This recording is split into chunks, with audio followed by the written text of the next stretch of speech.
Welcome to the Molo360 podcast, and I'm here with FrankJavCee. Hello, everyone. It is me, FrankJavCee, and I love me some beets and Hell yeah. cheese. Beets My and favorite cheese. color is the color green. I actually wanted to surprise you with something, like as a thing to start off the evening with. Ooh, what is it? Okay. When I was a young boy, my father took me into the city to see a marching band. He said, son, when you grow up, would you be the savior of the broken, the beaten, and the damned? He said, will you defeat them, your demons, and all the non-believers, the plans that they have made? Because one day I'll leave you a phantom to lead you in the summer to join the Black Parade. Yeah, I just wanted to start off with that. Awesome. Thank you so much. Thank you. We're with FrankJavCee. Oh my god. Hell yeah. Heck yes. Wow. Awesome. Thank you so much for that. I could cry. Wow. No problemo. All right. So, I don't know if you have to do any introductions, but just in case for anyone who doesn't know you, who are you and what do you do? My name is FrankJavCee. I invented vaporwave in 1990. What else? I like music. I like the beach, taking walks on the beach. I love food. I love multiple colorful things like this shirt. Yes. Yeah, that's me. Awesome. Awesome. That's great. I love beaches. I love vaporwave. I can't believe you Aesthetics. created it. Yeah. How did you create vaporwave? Like what? It all began back in the 80s when I was playing a record at regular speed, but then I slowed it down, and then I accidentally dropped my record player into a cave. So it echoed while it was slow, and I was like, you know what? This is the future. And then I was cryogenically frozen for 20 years, and then I woke up in the 2010s and told everyone about it. Wow. Amazing. Thank you. You are incredible, to say the least. Yeah. I think it's funny, like, as soon as we go live, we just became robots. Like, when we first started, like, I was like, yo, what up? Like, it was, like, so flowy, and then when we went live, we're just like... Yeah, no, that's You know what I just mean? me. That's just me. No, that's me, too. Like, we vibe off each other. We're, like, you know... We're cohesive. I love that. And... Vapor Mil2 say aesthetics. Aesthetics. aesthetics. Aesthetics. We love ass in this house. And titties. I mean, we stan an ass and titties. I actually have a song called Ass and Titties. I don't know if you've ever heard that song. I have It's really heard bad. it. What? Really? No, I love that song. I fucking jammed out to that song. I showed that to my sister. We literally, like... She's like, put on some badass music. I'm like, you're gonna love it.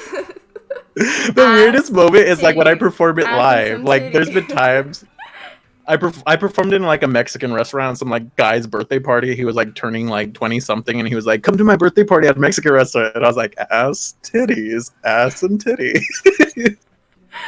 Shake your ass up and down. Shake your ass. It's called Ghetto House. That genre was like really popular in the 90s. It was just like people saying raunchy stuff over house music. There's this DJ. They actually deleted his channel recently because he had a lot of copyrighted stuff. But his name was like Party Boy 69. He used to just DJ dirty house, ghetto house music. That was fun. I love that. So shouts out to him. Check him out. Hell yeah. I should check him out. Awesome. Yo, 3D Blast is in the chat. Hi. 3D Blast, I love you. Molo says that she loves the little group that you put together and that you're all talented and very funny. And I said, really? I love you guys so fucking much. Like, literally, I don't know, like, Discoholic, I fucking made a photo edit of his ass. Like, I was like, I saw it, I was like, damn. It's nice, right? Yeah. Discoholic OnlyFans. Check that out. It's real and it's good. I'm one of the fans. Also, I have an OnlyFans too. I'm uploading my music on there. Oh, really? Check that out. You can upload music on OnlyFans. That's so cool. Yeah, you could upload anything on there. They don't. It's not like necessarily like sex. Like I like to think of it as the VHS tape. Like the only reason the VHS tape blew up was because porn was easy to put on there, and then people were like, "Well, let's just use VHS," even though Betamax was better. So OnlyFans is a subscription service like Patreon, where they're like put porn on here. But I also thought like, well, you could also put comics, music. You could put anything. It's just like a social media pay-for-play platform. That's awesome. I said that I was gonna get a OnlyFans if Joe Biden won, and I haven't. Well, you could all upload wholesome content. There's nothing wrong with that. And follow your bliss. Do whatever makes you happy. Yeah, I was like, I don't know if I'm gonna do this, and I don't know if I really care, but yeah, I think I support sex workers. I support any worker. They're killing it in life, you know. Not killing it realistically. I don't support murderers. That's one of my things. If you kill someone, I'm gonna kill you. Just kidding. Yeah, just kidding. Just kidding. LOLXD. You know. Yeah. So you said you had a lot of questions on a paper. I'm do. curious to see what those are. I was gonna ask you, what are your opinions of like where vaporwave is headed? Cause like you've been in vaporwave forever. I want to say I've been in the scene since I first. Who was the first vapor? Of course, like I feel like my first like dipping my toes in was Macintosh Plus Floral Shop. Like I remember when I first heard that, I was like, "Whoa, that's the thing that exists. I could do a thing like that. I'm gonna do a thing like that." So it was like 2012, you know. Mm-hmm. I like the idea of world building. We were talking about this before. The podcast, like I think of vaporwave as like a giant umbrella term for internet world building. Mm-hmm. So I mean, a lot of people have like their own like they want it to be like a certain thing, but then other people break outside of the box. But the number one thing that I notice in it is it's world building. So it's like, look at this virtual utopia I'm creating. Like, you know, there's all these different genres, Mallsoft, all this capitalism, Fashwave, all this crazy stuff. But at the end of the day, it's like building a world. And like with this is my world right now. I'm on a tropical island. Chilling in the sun. Hell yeah. Yeah. I love that. I also want to know, like, what do you use for like equipment and software to create your music? FL Studio and a Dream. And a Dream. Also, shouts out to Be Careful Media and Vapor Mill for making music because I showed you how to. I just use FL Studio, which is crazy because they don't like me because I would tell kids pirate their software, and that's like against the law. Did you know piracy is the #1 crime? Like an international crime punishable by death, like in some countries. And I was like literally going on and being like, "Yar, mateys, fucking steal software." Oh my god! Try and kill me. Yeah. Oh my god. So like, it was weird. Like they don't like me, but I still use their software. Because it's all I know. It's like boxes. The reason I like FL Studio is because it's very modular based. So it's like. You know those synthesizers where you like stick a string in a hole and then stick another string and it's like a big box filled with strings? Yeah. That's like FL Studio but with boxes. And I'm really used to Windows aesthetic because I've been on Windows PC since like I was like a baby. So like I'm used to like dragging Windows everywhere, you know? So that's just like what I do. And you also like play instruments. Like what are all the instruments that you play? I could play stringed, so all the string, guitar, bass. I also can play. Oh no, I disconnected it. But piano. I don't know if you can see the keyboard. It's disappearing because it's not a person. You can kind of see it sometimes. Keyboard. I could play. Ooh, I actually got some new instruments I want to show you. Hell yeah. I could play saxophone. I play saxophone and marching band and trumpet. So I could play like everything except for tuba because I have it out against tuba players. Wait, why? I don't trust them. The way it wraps around their body. Disgusting. No, I'll play everything. I can't find it right now, but it was like an African shaker thing that goes like chicka chicka chicka chicka chicka chicka. Like I like incorporating analog stuff along with digital stuff. Like I don't know, I just like making sounds and being wiggly and stuff. You know. Thank you. That's awesome. I wish I could play an instrument. You are like multifaceted. Like you have so many fucking things you can do. Like most people. Anyone can do it though. I feel like anyone, like whatever I could do. Like I don't. Have you ever played Final Fantasy before? Yes. Do you know the Red Mage characters? Yeah. So they're basically like they could use white and black magic, but they can't master it. And that's kind of like what I feel like I am. Like I could do everything, but I'm not like a super master at one thing. Like I'll just be able to do everything just okay. I get by with that, you know? Aw, that's awesome. Yeah, I've had friends who are like that, who are like, I'm talented. I mean, I can do all this stuff, but I'm not. Also, I DJ too now. Like that's one of the things I've been doing. Shouts out to 3D Blast because he's teaching me how to DJ. So you DJ, I mean not DJ. You performed at Econ too. I actually wanted to talk about that. How? Yes. Are you planning on like performing and touring after pandemic? I mean, right now, I don't know if that's going to be a viable option for a lot of people for a really long time. But what I'm doing right now is kind of performative. I mean, we're live in front of people having a conversation. Yeah. How many people are watching right now? Can 25. You see? See, that's like a small coffee shop venue. So we're like literally having a conversation at a coffee shop. It's being very performative. Yeah, if I saw 25 people in this room right now, I'd be overwhelmed. I'd be like, everyone, you need to wear your masks. Don't touch me. That's one of the things. Like, I told you, I'm like extrovert and I love like people and stuff. Every time I'd do a show, I'd come back sick. So like, I would just like, you know, be taking pictures. Like, people would just run up and hug me. Like all this other stuff. Like I would just constantly be like around people. Then after I'd be like, I need to lay down.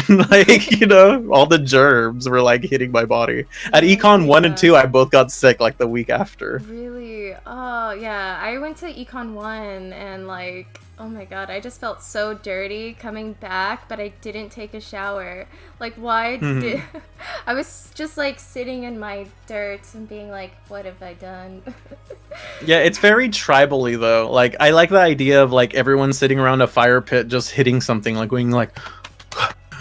Yes. Like, you know, that's like the music starts from, you know, like caveman cave noises, but hitting rocks. That's where rock comes from, you know? Like, I love the I guess like the community of it. But yeah, Econ was amazing. Like, I loved Econ. Yeah, and you hosted the live stream for 100p for Econ, right? Yeah, that was really trippy. George came to me like, we had talked before. When I first met George, it was to play my like a birthday show I had in 2017 at my friend's warehouse. Because like I had a friend who moved to LA and was just living in a warehouse, and he was like, let's throw shows there. And I was like, hell yeah. So we threw this big show, and then George showed up, and I was like, who's this guy? I had no idea who he was. Like I wasn't really in the scene. Like I have my fingers in everything, like EDM, hip hop, pop, singer-songwriter stuff. So like vaporwave, I'm still known for on the internet because of like my satirical videos, but like I really wasn't in the scene. So that's where I met George originally, and then I guess we follow each other, just like, you know, mutual everyone in the scene or whatever. And then he just emailed me. He's like, I want you to be like an MTV VJ for Electronicon. And I was like, okay. So I just showed up. Like that was I think my second time going to New York. So I show up, my friend was letting me stay at his place, so like he like co-hosted with me, because like he's like super way more extroverted than me. Like he'd go up to people, because George wanted me to just go up and interview people, and I was like, okay, how do I do this? Hey, how you doing? Yeah, who are you excited to see? You know what I mean? Like stuff like that, like in a city I've never been in before. So it was surreal.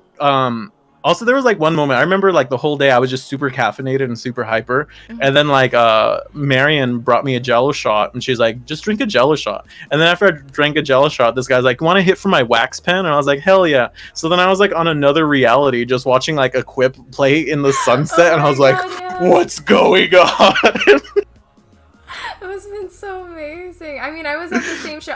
If you see videos, I'm like literally at the front of that set, but I was not like drinking or anything, so I was just experiencing things. But I wish I like took a dab and calmed down.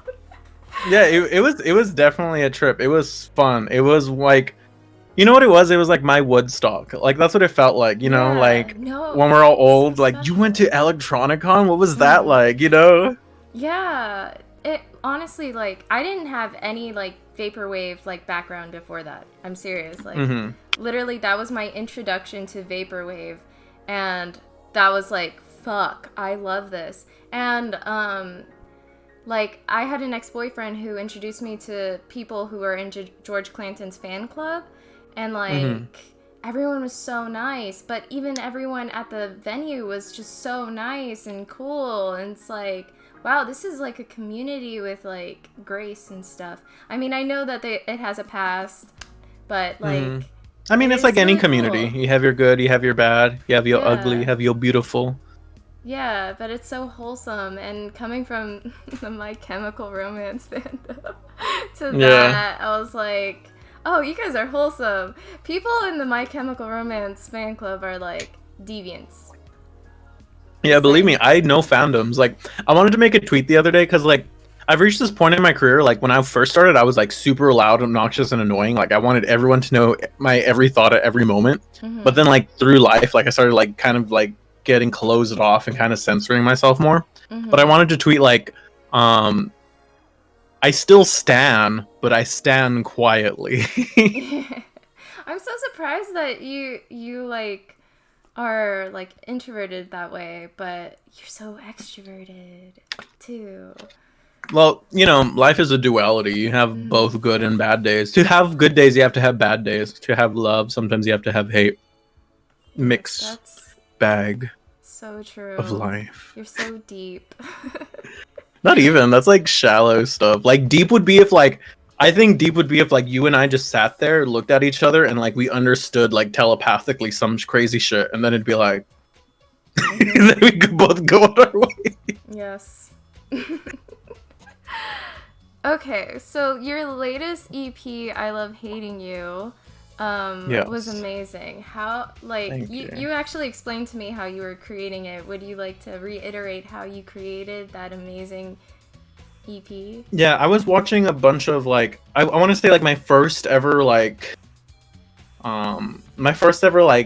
stan idol was like Kurt Cobain because I thought he was so sexy and his music was so hard hitting. So like I learned all of his songs and like got his diaries and read like all the autobiographies and stuff and I was like, "Oh my god, this guy's so cool." But then like as I got older, I was like, "Whoa, he was kind of weird. Like he did a lot of weird kind of cringe shit." Like I don't know, doing heroin's bad for you kids. Don't do heroin. Yeah. Remember, also don't commit suicide. Life is worth living. But I liked his music so much, and I was just like jamming to like his old live stuff. Like one of the things I Mhm. like doing is I like watching old musicians and just jamming with them. Like I'm pretend like I'm playing with them.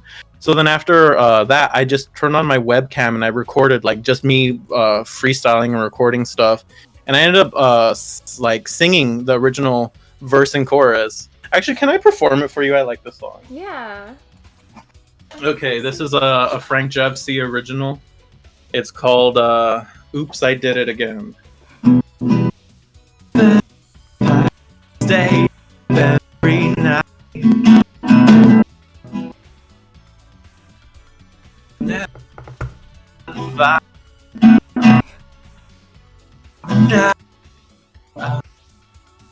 the eyes. My tell I love you. It's something that you do that makes it feel so good. I love hating you. I love hating you. It's something that you do that makes it feel so good. I love hating you.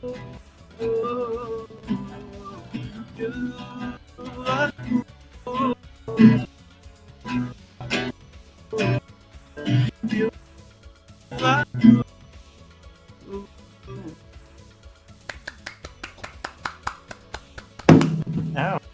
Thank you. It was You were Frank, cutting get out a closer to the little mic. bit. Yeah. Yeah, I needed to scream, that's why. Yeah, when you started screaming, it was coming out perfectly, but yeah. Oh man, I should have been closer. But that was It's Discord. beautiful. I think there's like a weird like cutoff noise thing. Mm-hmm. So I just need to turn that off next time. It's okay. So Boo! you have a music video out with that, and I wanted to ask you how are your like how do you create music videos and like how does that go and stuff? Like what is that like? That one was actually I had originally thought like because I wrote that song like a long time ago. So my original vision for it was like I would book this like really grungy nightclub, Mm-hmm. and I would want to get like my fans involved and be like, oh, it's a goth night. I'm gonna play nothing but goth music. We all dress dark. And then the big thing was we were gonna film the music video for "I Love Hating You," so it was gonna be like one take and like all these goth people with this song. It was gonna be like super The Cure, but then like COVID happened, Mm-hmm. so I realized I couldn't do that sort of stuff. So mm, my friend Matt Watson of Super Mega fame, he has like this side project called Lazy Eye where they shoot music videos. So Mm-hmm. I hit him up and I was like, Matt, COVID time. Let's make music video outside because no one's gonna be outside in Hollywood, and the streets were empty. So that's all we did was we went out with a camera and I just lip synced in the middle of like places that are usually packed with no one around. So it's like I'm an actual vampire roaming the streets. Yeah, I thought it was awesome. Thank you, Bleak. Um, and yeah, was Matt Watson responsible during that whole thing, or was he irresponsible? Yeah, we were all chill. Like we would wear masks. We were far apart. He wasn't like he was like up close, filming me. I didn't sneeze on him a couple times just for the fun of it. Oh my god. Oh, hey, Matt Watson. Yeah. I'd be like, Yeah. now you have it. Infect everyone else with my germs. Infected. Thank you, Blake. Yeah. What was I Um, gonna say about that period? That was a good time. I had fun. mhm. I had to do a lot of running around and dancing. That's cool. I love dancing. Me too. Dancing's my favorite thing. I love existing. I love Existing's really cool. Isn't existing fun? It's so much fun. Yes, and I love existing in this time period where I get to talk to you. It's awesome. Yeah.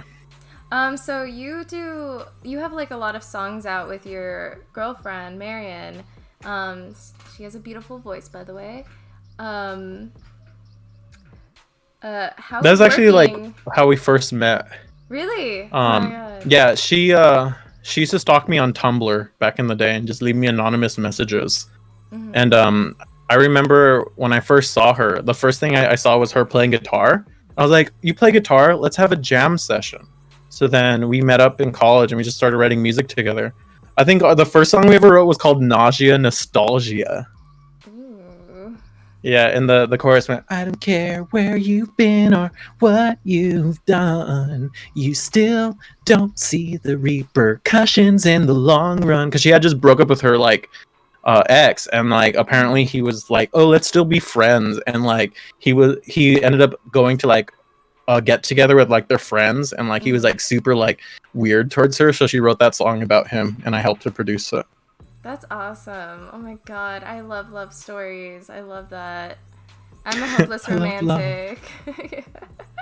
I mean, it took us a while till we started getting like the hang of things and writing more like love ballads. So like I think one of our biggest love ballad is called "So Damn Beautiful," Yes. and it was actually inspired by like how can I say this without like being mean, but like early on when I started getting big, like I would get like a lot of trolls, and there was like a video of me and Marion singing, and some guy called her like ugly and fat and said all these things about her. Like there was like a bunch of comments saying like mean things to her. She started crying, and I was like really mad. Like I didn't know how to like tell her like no, don't listen to them. She's like no, they're true, they're honest, they're real. So I was like okay, I'm gonna write a song about how beautiful you are. You're so damn beautiful. So then I wrote that song. We recorded it, and then like this other producer liked it, so we re-recorded it there, and like that's kind of how like the story of how it was made. Oh my god, I love that. I'm gonna play it. I love that so fucking much. You're so damn beautiful. That was like my closing track because like when I would perform live, like I would do all my FrankJavCee stuff, and then it'd be like the ending would be all Marion stuff. You're so damn beautiful. A Million Ways to Love You. Oh, someone wrote A Million Ways to Love You in the track. I wrote that one. Originally, it was gonna be me singing. It was funny because I was at Marion's house because she has like a really baller piano. Like I just have like a regular MIDI one, but like they have like a really nice one. So I was just playing on that, and like her mom was just like reading a book like next to me for some reason, and I was like, I'm gonna write a song that would impress like a middle-aged woman. So then I started coming up with the song, and I was like trying to like impress her mom, and that's how that song came to be, A Million Ways to Love You. Aww, awesome. I couldn't show a million different ways to love together? you. What was that? Do you guys write songs together? And like sometimes we collaborate. Like, well, it's weird. Like we have like a real relationship where it's like music isn't like 100% our lives. Like I feel like we eat more together. Like we like making food together. We like watching movies. We like just hanging out together. We don't live together currently. Like we have like a weekend thing where it's like every weekend I go to her house and like hang out with her, and then I go back to my house where like my computer setup is, and like I just do stuff like that. We do plan on moving out in the future together, but like right now it's just not affordable because we live in like one of the most expensive cities in LA. Yeah, LA is super expensive. I'm trying to move out there with N-Rail in the chat. That'd be sick. Yeah. I would suggest like not Highland Park. Yeah, Highland Park, Glendale, Burbank. Like those areas are like really nice, and I think they have like a lot of really good startup studios. Yeah, he's trying to get into a school called Icon, and like okay. Yeah, to learn how to make music. And he's awesome. I was gonna ask, since you mentioned food, and you're streaming, but you started your own stream. Would you ever like continue like, cause you have like videos on YouTube where you make food. Yeah, that's the thing. If someone's like, y'all cook together, like my cooking tutorials were us just cooking together. Like we would just cook together. That's awesome. Like I love those videos. And then Marion's like filming it, and you're like, did you get that? Like, yeah, I miss them too. I want to do more. I do have ideas. Like I want to do more like viral challenges so that like more people that don't know who I am would see them. Like I do want to come back, but I know if I come back, I have to come back with a bang. I can't just be like cooking video. I want to come back with like music, how to, history. Look at this. Okay, now a cooking video. Other music. Okay, now cooking. You know what I mean? Yeah, I love that. Yes. I want to make a Big Mac. I want to show like how to make a Big Mac, or like dumb stuff like that. Hot Cheeto challenges. Yes, please. Yes. Cooking is a lot like music because it's about fire and time. I don't know how to cook, but I love watching other people cook. Me too. Me and my sister love watching like when it was still poppin'. You know that girl? She has like a white streak in her hair. She's a chef. Oh yeah, something. I forgot her name. Not Claire. Is it Claire? Yeah. Yeah, like I used to watch all of those videos with my sister. Is it Bon Appetit? Yeah, I used to watch Bon Appetit, and then Brad. I used to watch him. I watch Rosanna Pansino a lot. Like I love Nerdy Nummies. Binging with Babish. Yes, I love binging. Binging with Babish posted a video of his house, and I was like, holy shit. In New York. Yeah, chefs make a lot of money. Cooking is important. Let's just put it that way. Yes. I totally agree. I love it. Are you a hopeless romantic at all? And do you correlate that with your music?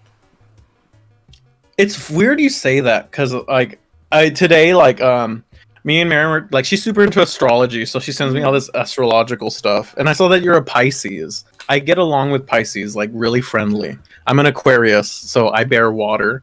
But I was listening to like this thing that was talking about my life, and it was like, you're like when you're young, you'll be like a hopeless romantic, falling in love with everyone, but like you have to be careful because like a lot of people will use you for that. And I was like, oh no, who's using me? But like I love love. Yeah, me too. I'm a hopeless romantic. I literally like I don't know if it's like toxic or anything, because I'm like, the guy needs to be perfect. He needs to buy me roses. Or like... I mean, I think that stuff is fun. I would say I like the idea of romance in a romantic setting, like art. Like, I write a lot of love songs. Like, if you actually look at my discography, like 90% of them are like love songs or like longing to be loved. Yeah. That's why I was like, are you part of the Hopeless Because like my last Romantic album, Club? I Love Hating You, is actually kind of like it's kind of like a breakup album. Like, I wasn't going through anything with Marion. It was just like kind of like some weird personal stuff with myself and like my identity towards everyone. Because I also have to think about this, like, not to sound crazy, but like when you become like an influencer or just someone in like someone's like, you know, living in the back of their mind as like a person, it's almost like a relationship, you know? So sometimes I write to my audience that views me. And like we were talking about like I Love Hating You, and I told you how everyone's more vocal about what they hate than what they love. So I wrote a song in that kind of aspect. Yeah. I listened to I Love Hating You, the EP, like several times and cried to it. I mean, Oh my god. It kind of was released while I was like in between relationships, basically. Oh, I'm sorry. Did you hear what song is it? I can't even sing it because I hate that song. Like honestly, if someone was like, "Frank, you should sing this song," I'd be like, "Nah, I'm good." No. Like I don't even know what it's called because I need to look it up. That's fine. Hold on, because that one's actually about rejection, like getting rejected. That's like one of my biggest fears. Like whenever like I love someone a lot and then they like reject me and I'm like, ow, that actually physically hurt. I need to go lay down for a couple months.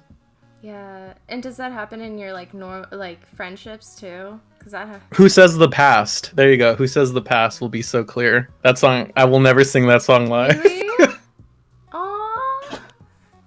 And then Marion doesn't like that song either because like she had food poisoning when I wrote it. I wrote it in her room. She was like sick. I don't know what she had. She was just like dizzy and she was sick. And I wrote that song while she was like, well, she was feeling that. So she doesn't like that song either.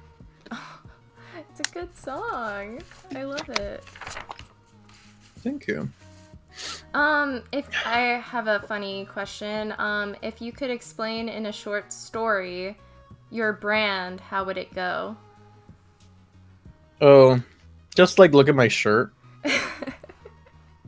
This is me, baby. I feel like I'm very on brand right now. I love parties. One of my things, like I think about like the inner child. Like, do you remember when you were like a little kid, like the things that excited you and made you happy? For me, it was jumping houses and swimming pools.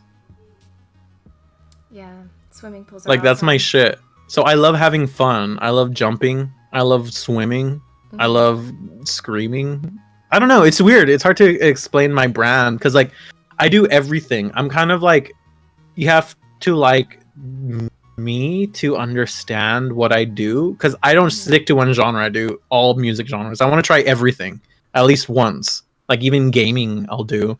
Yeah. Let's plays. I used to do let's plays, live stream, mukbang, commentary, podcast, dance, boxing. I want to fight someone. That'd be fun. Would you pay someone to fight you? No, like, you know, competitive. It had to be someone equal. Like maybe like fight Dan Mason or like fight George Clanton in the ring. You know, like someone who's like a musician on my level that's just like, come on, like, you know. Yes. I've always wanted to do wrestling too, like masked wrestling, like fucking Nacho Libre, like that's my shit. I love the theatrics of it. I love anime, Dragon Ball Z, screaming, going ah! For like long periods of time. I love that. I literally in my last podcast like talked about anime for like half of it with my guests. I love I know, I saw it. What's your favorite? Oh god, I don't think I have a favorite. Well, I guess my first anime is my favorite. I said in that podcast that Fruits Basket was my first anime. I hold that to like a high degree because every time I go back and watch it, I feel so light and I want to be a better person. What's Fruits Basket's about? Fruits Basket is about this girl, Toru Honda, who gets involved with a family that are the Chinese zodiac, and they all change into those characters by hugging the opposite sex.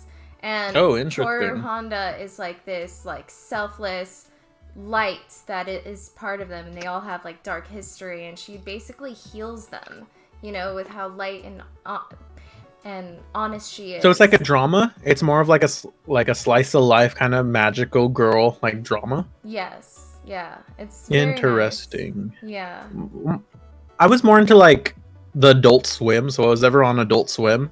It was weird. Like I was like 12, watching like really dark shit, not getting it, but being like, "Wow, that's cool." Like I really love Full Metal Alchemist, Paranoia Agent, Fully Cooley.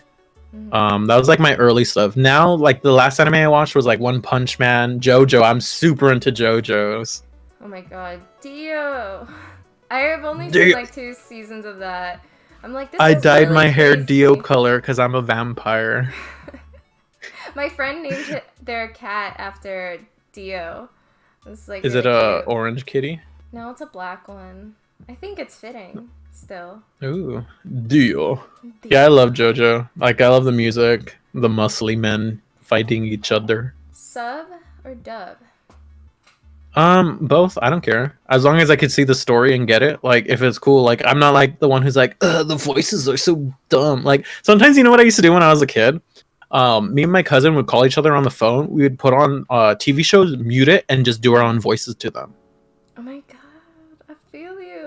I literally talk to myself. I literally, like, I do the same shit. Yeah, like, it's fun. You just, like, be stupid. Like, especially if it's dubbed, you could just, like, read what they say. Like, whenever I'm on Discord chats, like, that's all I do if we're watching something. I'll just be stupid and just do it, you know?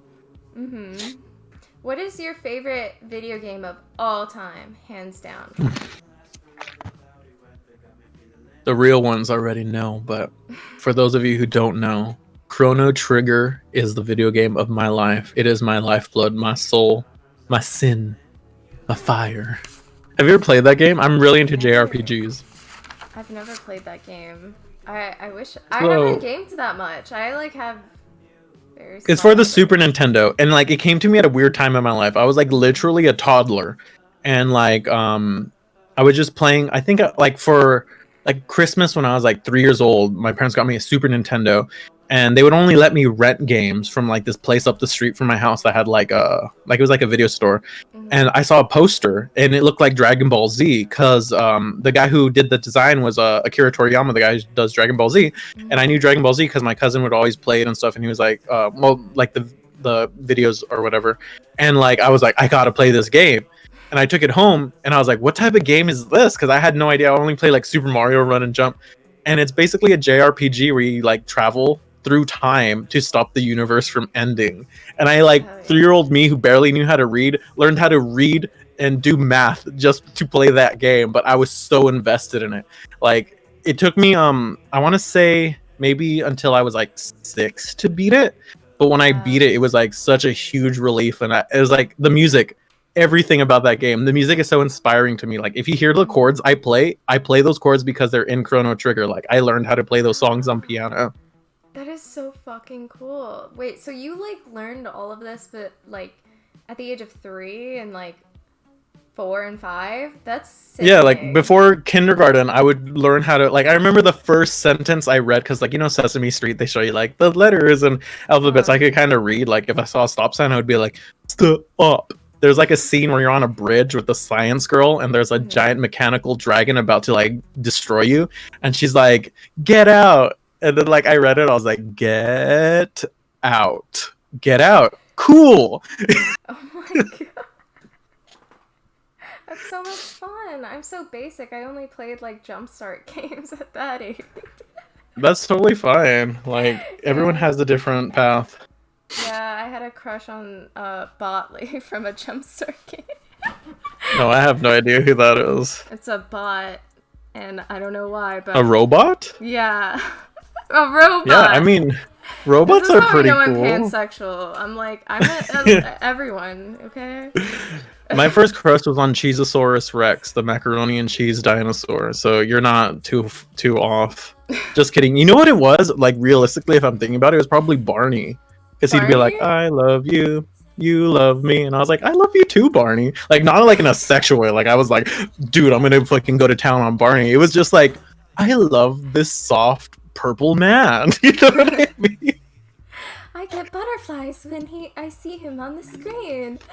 Yeah, because like like at birthday parties, like they're like, "Oh, it's a kid birthday party. Let's bring a fucking Barney lookalike." Like I remember my parents took me as a toddler to go see Barney, and I like screamed and cried because I was afraid of him. But I like looking in retrospect, it's probably because I was madly in love with him. Aw, that's so cute. Okay, I have another question. What's a game you picked up and played and thought it was complete trash? I don't know. I try to find like the best and everything, but like, would you say like a recent game? And I'm like, oh, it's overrated. Everyone says it's the best, but I think it sucks. Yeah, let's go with that. I don't. Let me see. Probably like because I'm like really into retro games, so probably like some of like the Super Nintendo platformers that like they had like a billion of them because like that was what like was easy to make, and some of them are just like trash, and I'm just like, oh, I don't care for them. But like, so I love platforming games. Like I love the idea of running and jumping. Like that's why I told you earlier I love Fortnite, because you're just basically a little superhero that just jumps everywhere and builds things instantaneously, and I like the idea of feeling more powerful than you actually are. Like when I play like Call of Duty or like Modern Warfare, you're like so weighted down, built in reality. Like I hate that feeling. I'd rather be able to just jump and do like stupid shit. No, I totally understand that. I just like, I guess I hate Fortnite because like Ninja, I guess that really, and like that culture, and I'm like, cringe. I've never really I recently played found it. out he was like one of the #1 Halo players. Like I didn't know he What? was like, yeah. Someone, I was talking to my friend, and I was like, how did Ninja become famous? And he was like, yeah, he's like the #1 Halo player. Like he just went on, you know. Well, whatever works to become famous works, you know? Like, go him. Yeah. Yeah. Maybe one day I'll play with him because my hair's dyed now, so he'd be like, "Oh, one of us." Yeah, one of us. One of One us. of us.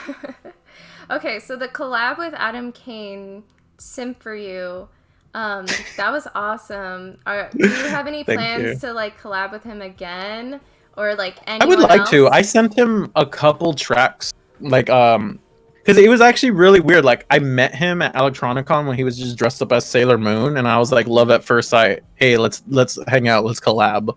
Let's make something weird. Because I knew he was a rapper from his old Bandcamp. I forgot what it was called. Something Kids from like 2011. So I knew he was a rapper. And his friend produces his beats for him. So he introduced me to his friend, and they sent me an MP3 of just like a synthwave thing. So I played it on guitar, and it was like super simple. It was like D-A-E, I think, over and over again. So I was playing that, and I came up with like, I'm a sim for you, I'm a sim for you, girl. And then I just sent it to him, and apparently that inspired him, and he wrote it. Like it literally took us like 2 days to like my verse. No, my chorus and hook, his verse, it was done. And then I made the whole music video. And I really wanted it to catch on, the whole like dance move. But like Yeah. I wanted it to be like a TikTok trend, but like I don't know, like, you know. It's always hard. You have to get like a girl with under eye bags to make. I just hit up my sister. I'll be like, yo, can you make a dance for me? She's like really like, do you know Corpse Husband? Corpse?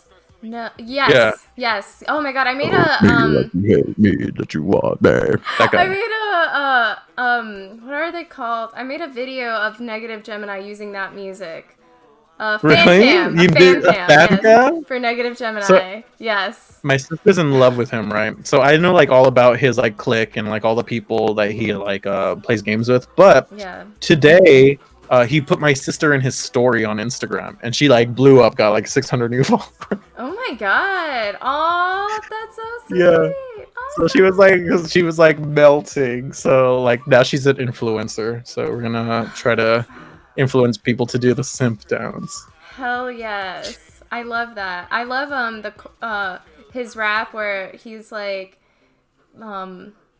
roar or meow or something. I forgot what it was. Oh god. My favorite line is like hit it from the back so we could both watch Totoro. Yeah. I just resonate with the people that he's talking about. I'm like, Yeah, it's definitely a vibe.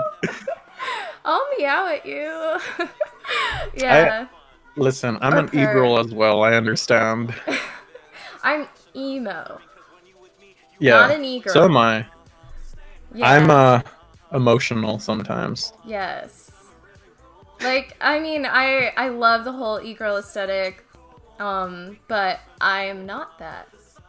You know what's funny? It's just the evolution of scene. Like I like when they're like embrace tradition and they have like the scene girl haircut and everything, but like that's just Yeah. how it's evolving. Yeah, I love anything that like promotes like like the alt community. I love it because it used to be like hated, now it's loved, and that's great. That's one of the things that like kind of like it doesn't irk me, but I realize there is a shift in like consciousness because I remember like I told you, like I'm geeking out over Chrono Trigger, Legend of Zelda, Super Mario. But I remember being in school and being like, I love video game, and they're like, what a nerd, like, oh, this and that, like. And then like as time went on, like people were like, oh, you were a nerd too, so am I. But I remember specifically like being in school in the 2000s, and if you liked anything nerdy, you were like weird. Mm-hmm. Yeah, my friend told me that if I joined the Fanimation Club, that it would be social suicide, and I did it anyways. Epic cringe, my dude. Okay. I mean, you know what I love? I love when people are passionate about what they love, and I love when they're open about what they love, you know? Mm-hmm. Yeah. I mean, I yes. No, you said it. Yeah. I love Yeah. that too. I love weird people. I aspire to be even weirder. That's your freak fly, girl. Yeah. What music genre do you not understand whatsoever? Like, Well, I think we talked about this before when I was like, I took a vow that I love all music and appreciate all forms of the art form. mm-hmm, There's not like necessarily one I'm like, ew, cringe. But like mm-hmm, I would say maybe like harsh noise music, like music that's like purposely designed to hurt you. Like I'd be mm-hmm. like, I don't really listen to that. Like I could listen to Merzbow or like even white noise or just glitch music and be like, whoa, that was a weird experience. But I don't like the idea of like I'm gonna make music to hurt you, sort of stuff. Mm-hmm. Or like songs about hate. Like there's like a lot of punk bands that are like super like they have a propaganda and they want to let you know, sort of Mm-hmm. stuff. Or like racist songs, sexist Mm-hmm. songs. But I could like play to the fantasy of like sometimes you create a character that's like super like bad for some reason, but like you still have like the tongue-in-cheek kind of thing where it's like, oh, it's just a character, I'm pretending to be like that person, I am not actually that person. What genre do you want to like incorporate into your music that you haven't already? I mean, it's like a weird slow progression. Like you'll see, I'm like, oh, I went through a chill wave phase, or I went through a alternative rock phase, or I went through a rap phase. But like honestly, I want to do some stupid shit. Like I want to make like polka music or like cumbia, get more into like my Hispanic roots, and like do some like reggaeton or like some Hell sort of yeah. like tropical stuff. Like just experiment in all these different places. Mm-hmm. I love that. Polka. I used to like not like reggaeton because I don't know. When I was younger, I was weird. I was like, I'm white, even though I'm Hispanic. I literally like Yeah. my parents are not from this country, and I was Oh. just like trying to expel that when I was younger. And I'm like, now I'm like, oh my god, girl. And now I'm Yeah, like when trying. I was young, I was closed-minded. Like I remember Mm-hmm. there was like a specific phase when I was in like middle school, and I was like, oh, I don't listen to rap music, or oh, I don't listen to country music. But then as I got older, like I guess I opened up more, and I was like, you know what, I could appreciate from both arts. Like I like country music, I like rap music. I could find songs that I like in each genre, and if like someone who doesn't really fuck with that stuff, I could be like, well, here's a good example. Like I was on another podcast where this guy was like talking about how like country music's all one thing, and I was like, what is it? And he's like, pickup truck, drinking a beer, like your dog, and Mm-hmm. stuff like that. I'm like, there's also other country songs that talk about like the more moralities of life, and like stories about losing a loved one, and like just Mm-hmm. like interesting subject matters. You're only scratching the surface of what you think but there's always like an ocean of other sounds. Like it's a Yeah. crazy thought to think about right now. because of the way the internet works, there are going to be songs you'll never hear in your entire life that are amazing. That's insane. Yeah, because like there's so many SoundCloud artists, so many artists out there that like, you know, you can't, you're not going to be able to listen to everyone. It's insane. Yeah. It's sad. But yeah. It's sad. But It's sad. yeah. Everyone lives, everyone dies. Yeah, but I love how like vaporwave is like a niche community, and like there's small artists and big artists, and everyone like talks to each other. Mm-hmm. Yeah. I like I told you, the world building aspect. I love building a world with people.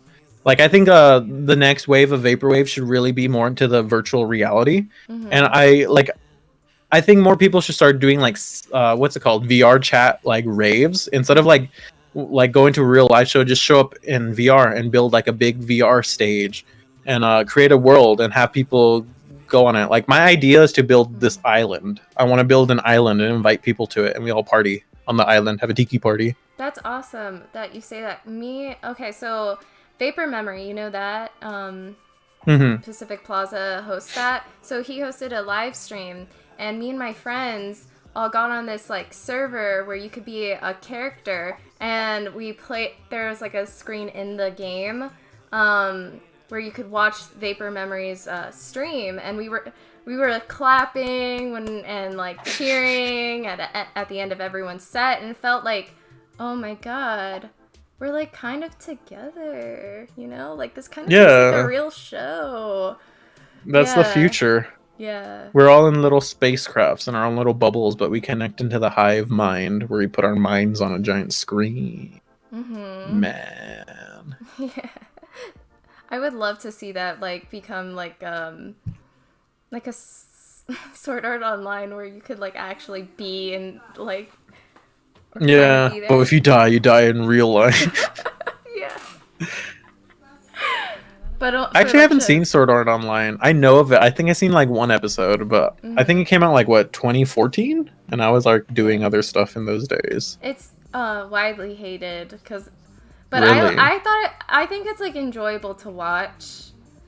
But the reason why it's hated is because it's nothing like how a game is. So people like gamers are like, that's not how mechanics work. Like that's not how you level up. Yeah. I don't know. I hate when people like nitpick everything. Like I love suspending my belief, or is it disbelief or belief? I don't know. Yeah, just go with it. Like that's why I like movies. Like sometimes I'll be like, yeah, I'll go with it. Like one of my things is I love improv. Like I'm always trying to get like all the dudes I like live stream with. Like I'll always be like, yes, and because like that's like the whole core of improv. But I think it goes into like life too, where you just say yes to everything. I mean, there's times you have to say no. I'm like, no, I'm uncomfortable with this situation. Yeah. But like there's always like the great what if, like what if I did this, what if I did that. But if you just in that moment say yes, I'm going to do it, and go through with it, like your life will take you many strange places. Yeah, I need to like incorporate that mindset in my life. I'm always like I'm a no man. I'm like, nah. But like then I regret. Yeah, I just take improv classes. I was gonna take I love like SNL and Mad TV and like skits, stuff like that. Like when I was a little kid.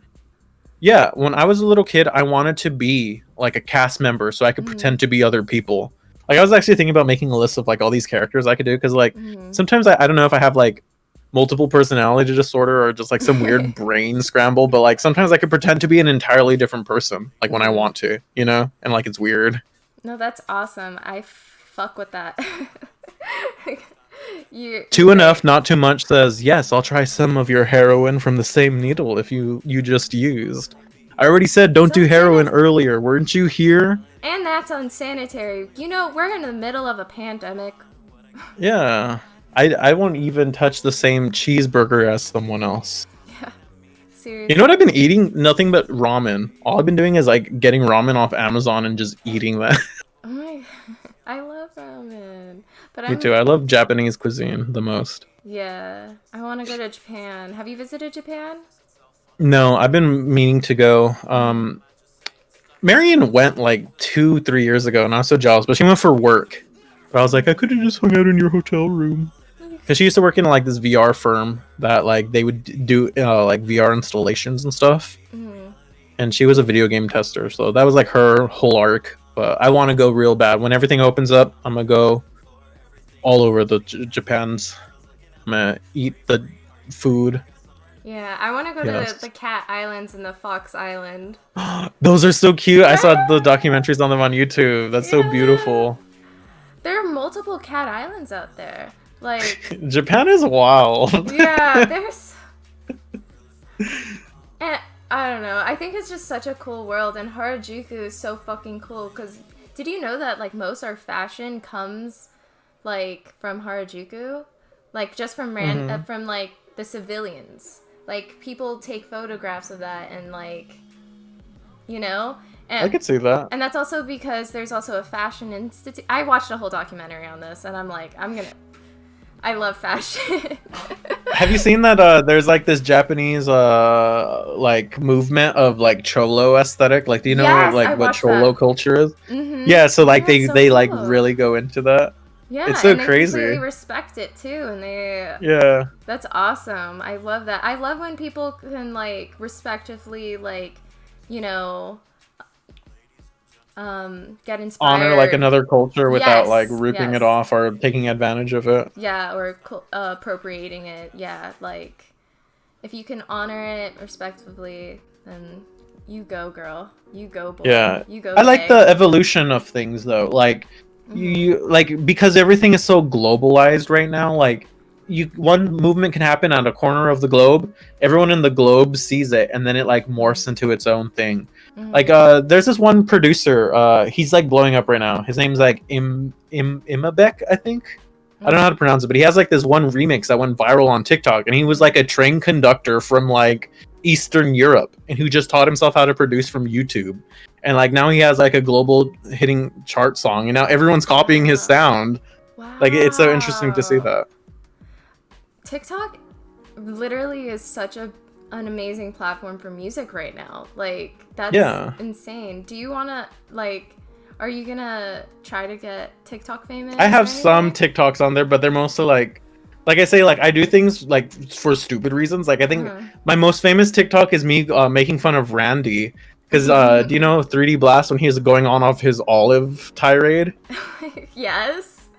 Yeah, so like he started doing that, and then like I just wanted to make fun of him, so I made this video where I'm like, oh great, an olive garden. I can't wait to go in there and eat all the olives, and then I do like a little dance.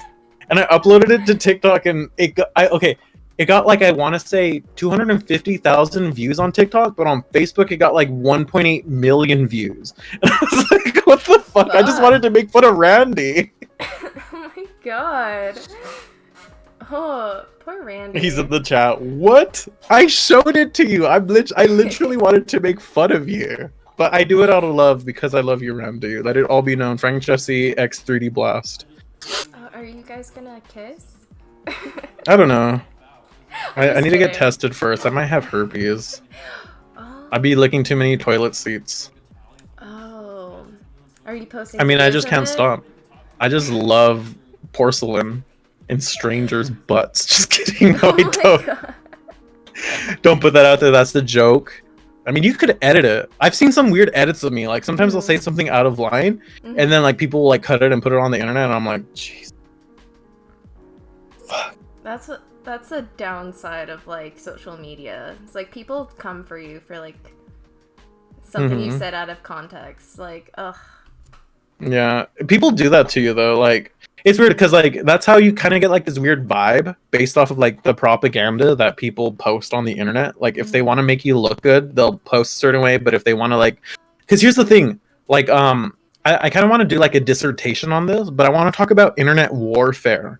Like, I believe since our generation hasn't really fought, like, you know, like World War II was like one of the last big, like, pew, pew, pew. And you still have like these weird third world countries. I don't want to say third world countries, it makes them sound bad, but like, you know, like they're fighting. But like, we also have ingrained in us like this kind of like warfare mentality. So we could take it out with video games like Fortnite and stuff. But I also feel like people also take it out in an internet way and even in like art form. Because I was like really into propaganda after I disappeared off of YouTube because I started looking at memes as like, oh my god, everyone's trying to program me, and got like super like paranoid.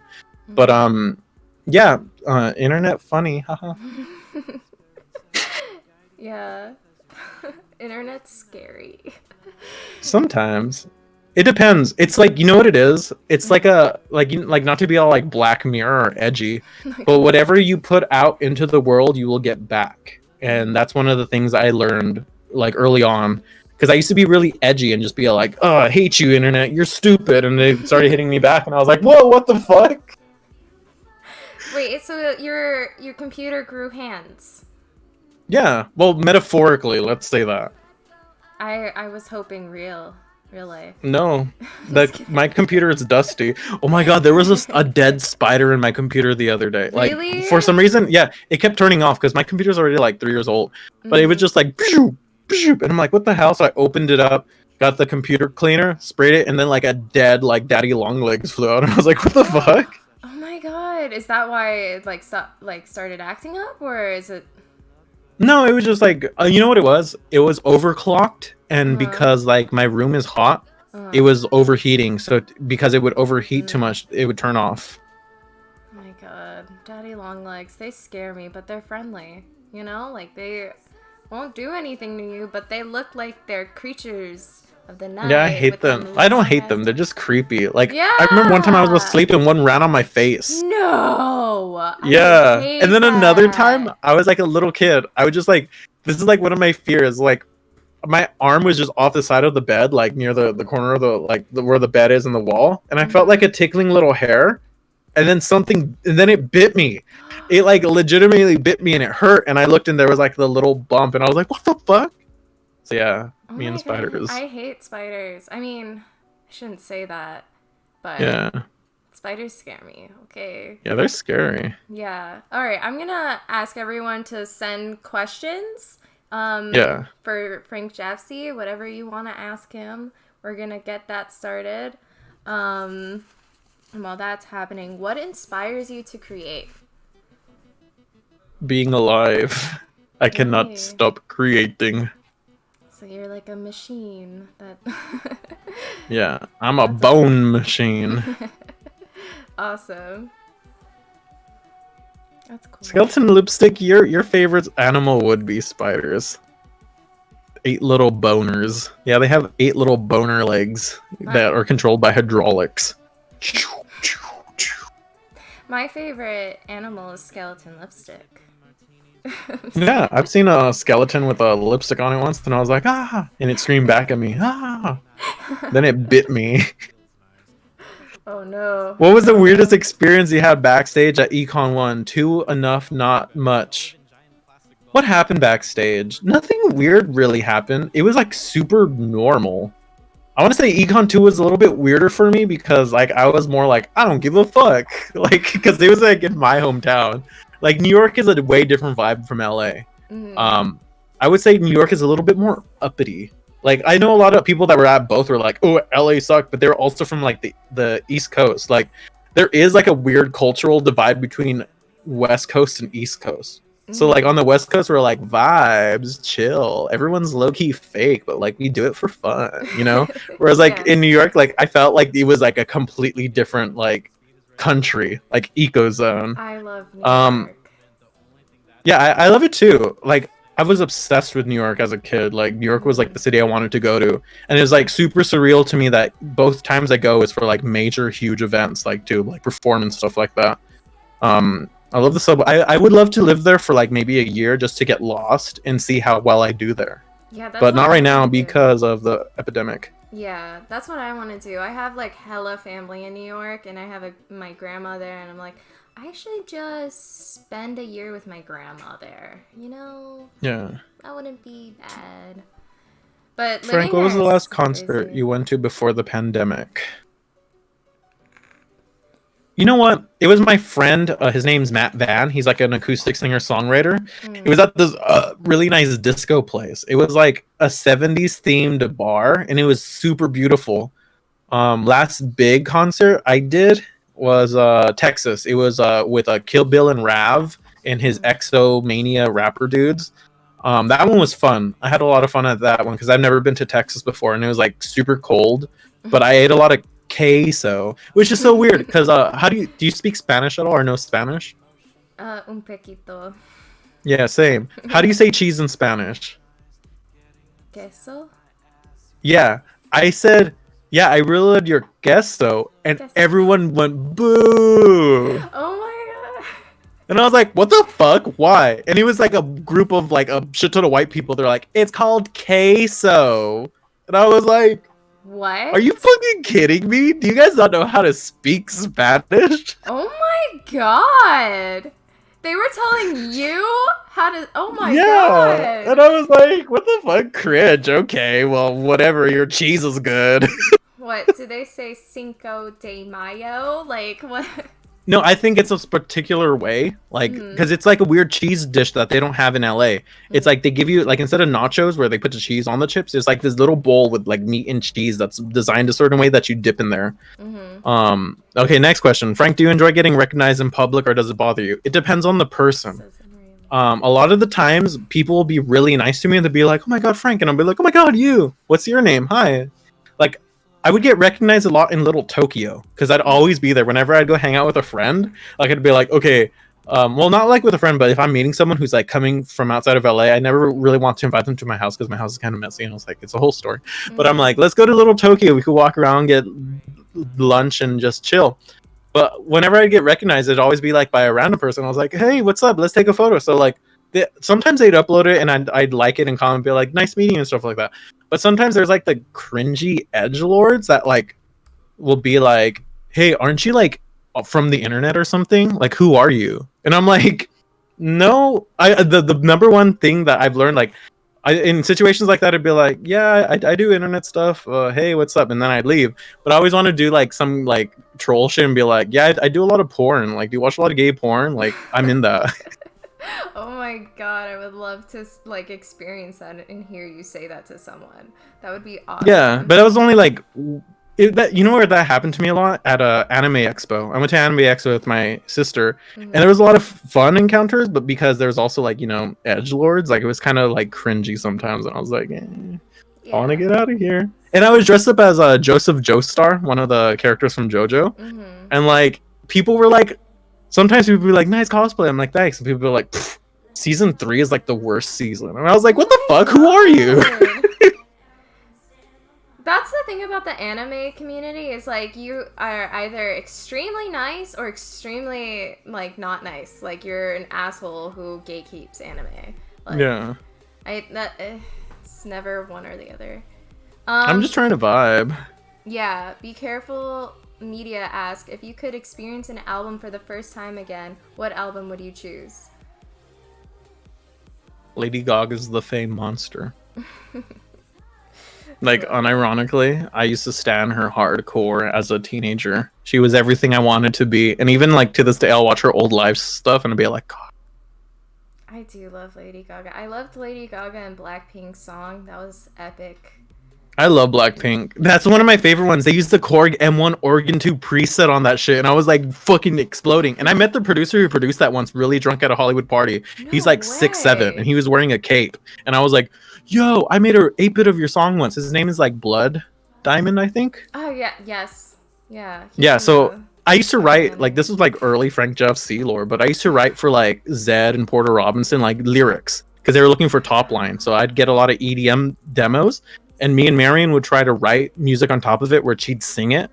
And then we'd submit it to them, like their managers and stuff like that. Because you were trying to make it in the industry back in like 2010 to like 2013.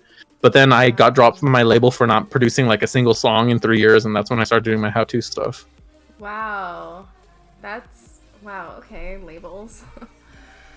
Yeah, they're crazy. I don't trust that shit. I do it on my own now. How do you like working with Christ and producing on his label? You know what? I like him because me and him, like, I guess we understand each other on like, because we're friends, you know, like we hang out, we play video games together. Like, I feel like anyone I could play a video game with, like, I know them on a different level, you know? Yeah. So I just, I know that I can't do it myself because I don't have space in my house for like, you know, stacks and stacks of tapes and cassettes and stuff like that. So I just hit him up, hey, can you do this for me? And he's like, yeah, and he just does it for me, and it's easier that way. Hell yeah. One of my friends, Pop Culture, has an album on his thing, and he's cool. I like Christ. And it's interesting because we've known each other for a really long time, but we didn't talk to each other. It was like one of those like we just saw each other from like the Tumblr days. So like we followed each other and would like each other's stuff, but never talked to each other. So like it's already been like maybe 8 years. Oh my god. Wait, And we barely started talking like maybe 2016. Oh wow. It took that long. Wow. Mm-hmm. I'm like looking for questions. Frank, Designator asks, Frank, what is your favorite houseplant and why is it the mighty cactus? Interesting. Because they're resilient throughout all of like living in such a harsh environment. They still continue thriving. That's awesome. Cactus are cute. Cactus are friends. Be careful, media. Be careful, media asks, if you could give advice to your younger self, what would you say? I get asked that like all the time, and I feel like the number one thing I would say is listen to yourself and tell the truth. Because I think like early on, I was always like second guessing myself and like kind of trying to make myself be somebody I wasn't. So what I've learned from my life thus far is like every time I've come up with something like that was truth from the heart and like who I really was, it usually became like something beautiful, whether it be art or just any sort of like, should I travel down this path sort of thing. Nice. Doug E. Flex asks, Frank, if you went to have a picnic with a raccoon in the woods, would you bring a box of white wine or red wine? I think like white wine because the raccoon may get it all over the place. Like it's an animal with creepy little hands. Like I think it might spill some on me, and I don't want to get the red wine stain. I think raccoons are cute. I like their little masks that they wear. Yeah, they're so like they're so underrated. Like they could literally be cats if we made it happen. They're like a weird hybrid. Like I don't know where they branch off in like the tree of life, but they're definitely closely like almost like like a fox is like a dog that's slightly more kitty-like. Like it's like a raccoon's like a cat that's a little bit more like dog-like. And then their hands are completely different. I don't know where they come from. They're some sort of rodent. Yeah, they're adorable. I love animals. Me too. Yeah. And Rayleigh asks, Frank, who's your favorite vaporwave artist? Like realistically, like someone who I would listen to and be like, they are considered vaporwave. It's gonna be controversial if I say anyone. But like the thing is, like, I tell you, like, I like music that's like up tempo, music that makes me want to move, and a lot of vaporwave is a lot of like chilled back, kind of like introspective, kind of like, whoa, where am I? Spacey stuff. But if we're talking about like a perfect combination of both of those, I know they're not vaporwave per se, but it still gives me the same vibe. Would be Home. Like I like Home. I love Odyssey, that like operatic intro to like then dance and then like it ends with, I don't know, that just gets me. I love Home. It's funny you say that because I knew 30 Blast was gonna be like, say it's me. Listen, 3D, when you release your lo-fi house album, then I'll say it's you. But he's still doing his trinket step, or what is it, fidget style? We just an inside joke between us. Okay, here's a question. Too much and too enough, not much. God damn it, Frank. Now that you mentioned Lady Gaga, what do you think of her performance at the inauguration? If you look at my my Instagram story. I took an Instagram story of it this morning in my parents' kitchen. They have a little TV, and I just zoomed in on it, and I said, "This is the only thing I care about right now." Aww. I love her. Like, I don't know. I think it might be like a Freudian thing, but like, I don't know. I just dig her vibe. She reminds me of my mom. She's a good person, and she's like fucking weird. I love her interviews where she's just like an alien in the I don't know, just like very awkward, but it's so funny and awesome, and she's just like, I don't know. She's one of my favorite human beings, but like Yeah. she's one of those people, like I don't know how to explain it. Like I love someone so much that I don't ever want to meet them. Like I want them to exist purely outside of me. Like sometimes there's like artists I meet where I'm like, oh my god, let's collide into each other. But when that happens, we kind of have this weird spiral of like they take something from me and I take something from them, and it becomes like a synergy. But like with her, I want to just watch her from afar because like she's like that influential to my life that I don't want to corrupt her in any way. Yeah, I totally agree. I've met like people that ruined like my expectations, and it's not cool. No. Yeah, so have I. Yeah. I've also done some very cringy stuff when I was a stan. All my spaghetti just fell out in front of people before. Really? Oh god. Was it in your pocket? And by spaghetti I mean just projectile vomiting into a bush. Oh my god. You threw up in front of your faves? No, I mean I hid. I didn't just be like, oh my god, are you internet persona? One time I got someone's name wrong. That was so bad. Whose name? It was like a very small... I don't follow them anymore because of the interaction. I literally cringe when I... Oh yeah, I hate that feeling. Yeah. One time, this big streamer, I think his name was like Ice Poseidon or something. I was at like YouTube, like some YouTube convention. He was like interviewing me, and he was like, "What's your name?" I'm like, "FrankJavCee," and then afterwards he's like, "Yeah, we're here with FrankJavCee." No. And I was like, "That's me." It was so awkward. Oh god. But like, I don't know if you saw my tweet today that was like, I hope you have the confidence of a middle-aged man listening to his phone at full blast. Like, sometimes like you need to just not give a fuck, you know? Yeah. I love that confidence. Yes. But in like a good way. You have to like know when to be not crazy. Exactly. Yes. You need to like know when to tone it down. Yeah, I think it was Ice Poseidon. It was like someone big who I didn't know who was there to interview Anthony Fantano because like it was at VidCon and it was like his thing. It was also super weird. Like I remember this guy showing him this video. He's like, "Hey Anthony, watch my video," and it was like a really long video about him like harassing a homeless man. And Anthony was like, "That's not funny. That's actually like really bad." It was like super awkward. Was it like dead silence after that? No, because there was like a bunch of people trying to interact with him, you know? Okay. Wow. Okay. That's the only issue I have with like getting super big on the internet is like everyone kind of wants a piece, but like not everyone's gonna be like chill, you know? Like that Britney song, "Everyone Wants a Piece of Me," or "Piece of Me." Piece of Me. I love Britney Spears. I love her first record. Yeah. I low-key stan her first record. Marion loves Britney Spears. She can do her voice. It's really weird. Really? Yeah, that was like her first like in like singing idol. So she's like you know, like you get, how does it go? I forgot what song she was gonna sing, but you know she has like this weird baby like. Yeah, it's like very nasally. Yeah. Yeah. It's great though. I stan Britney Spears and I listen to her with my sisters because it's like, yeah. My favorite one is "Toxic." That always take me back to being like 10 years old. With a taste of your lips, I'm on a run. That song has like a sick dubstep break. Hell yeah.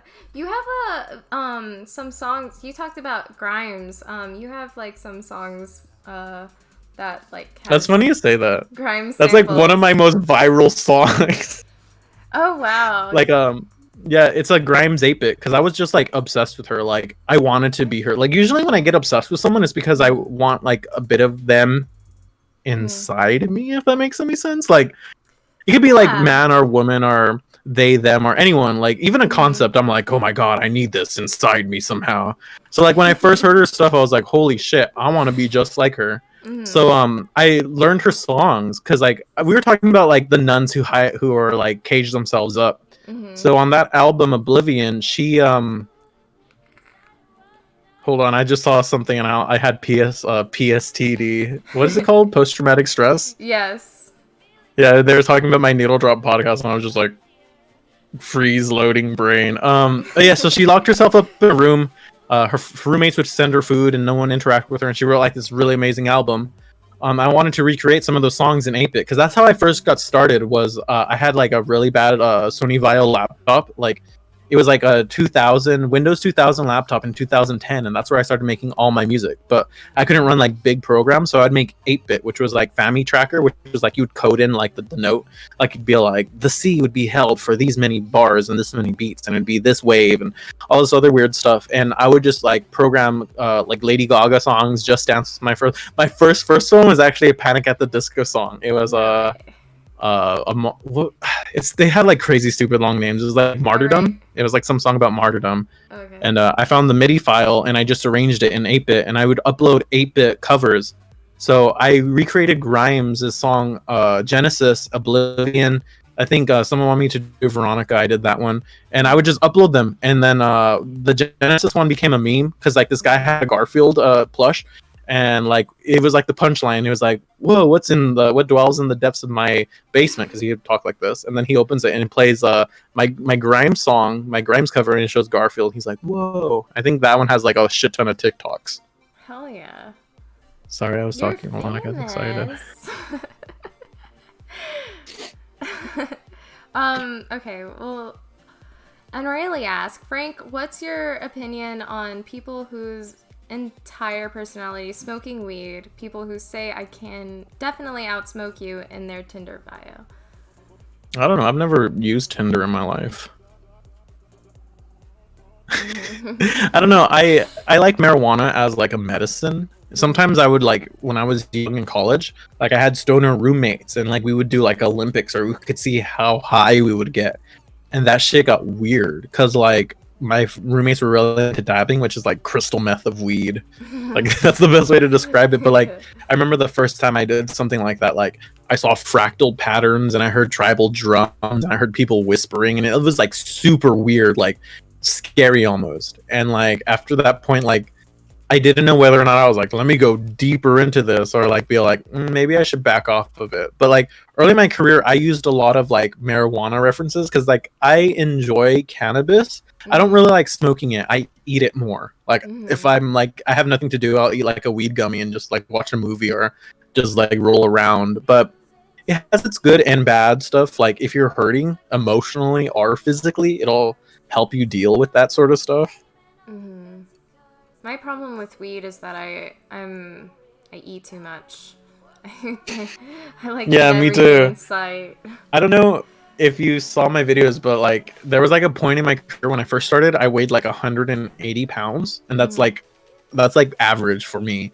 And then like I just like when I started getting YouTube money, I was like, time to eat cheeseburgers and smoke weed all the time, and I ballooned up to like 250, and I was like, holy shit.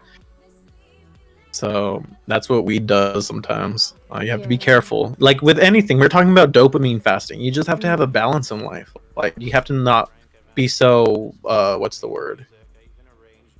Compulsive. Like you just control yourself and your experience will be better. Yeah, that's my problem is like, I'm very impulsive. Yeah. Same.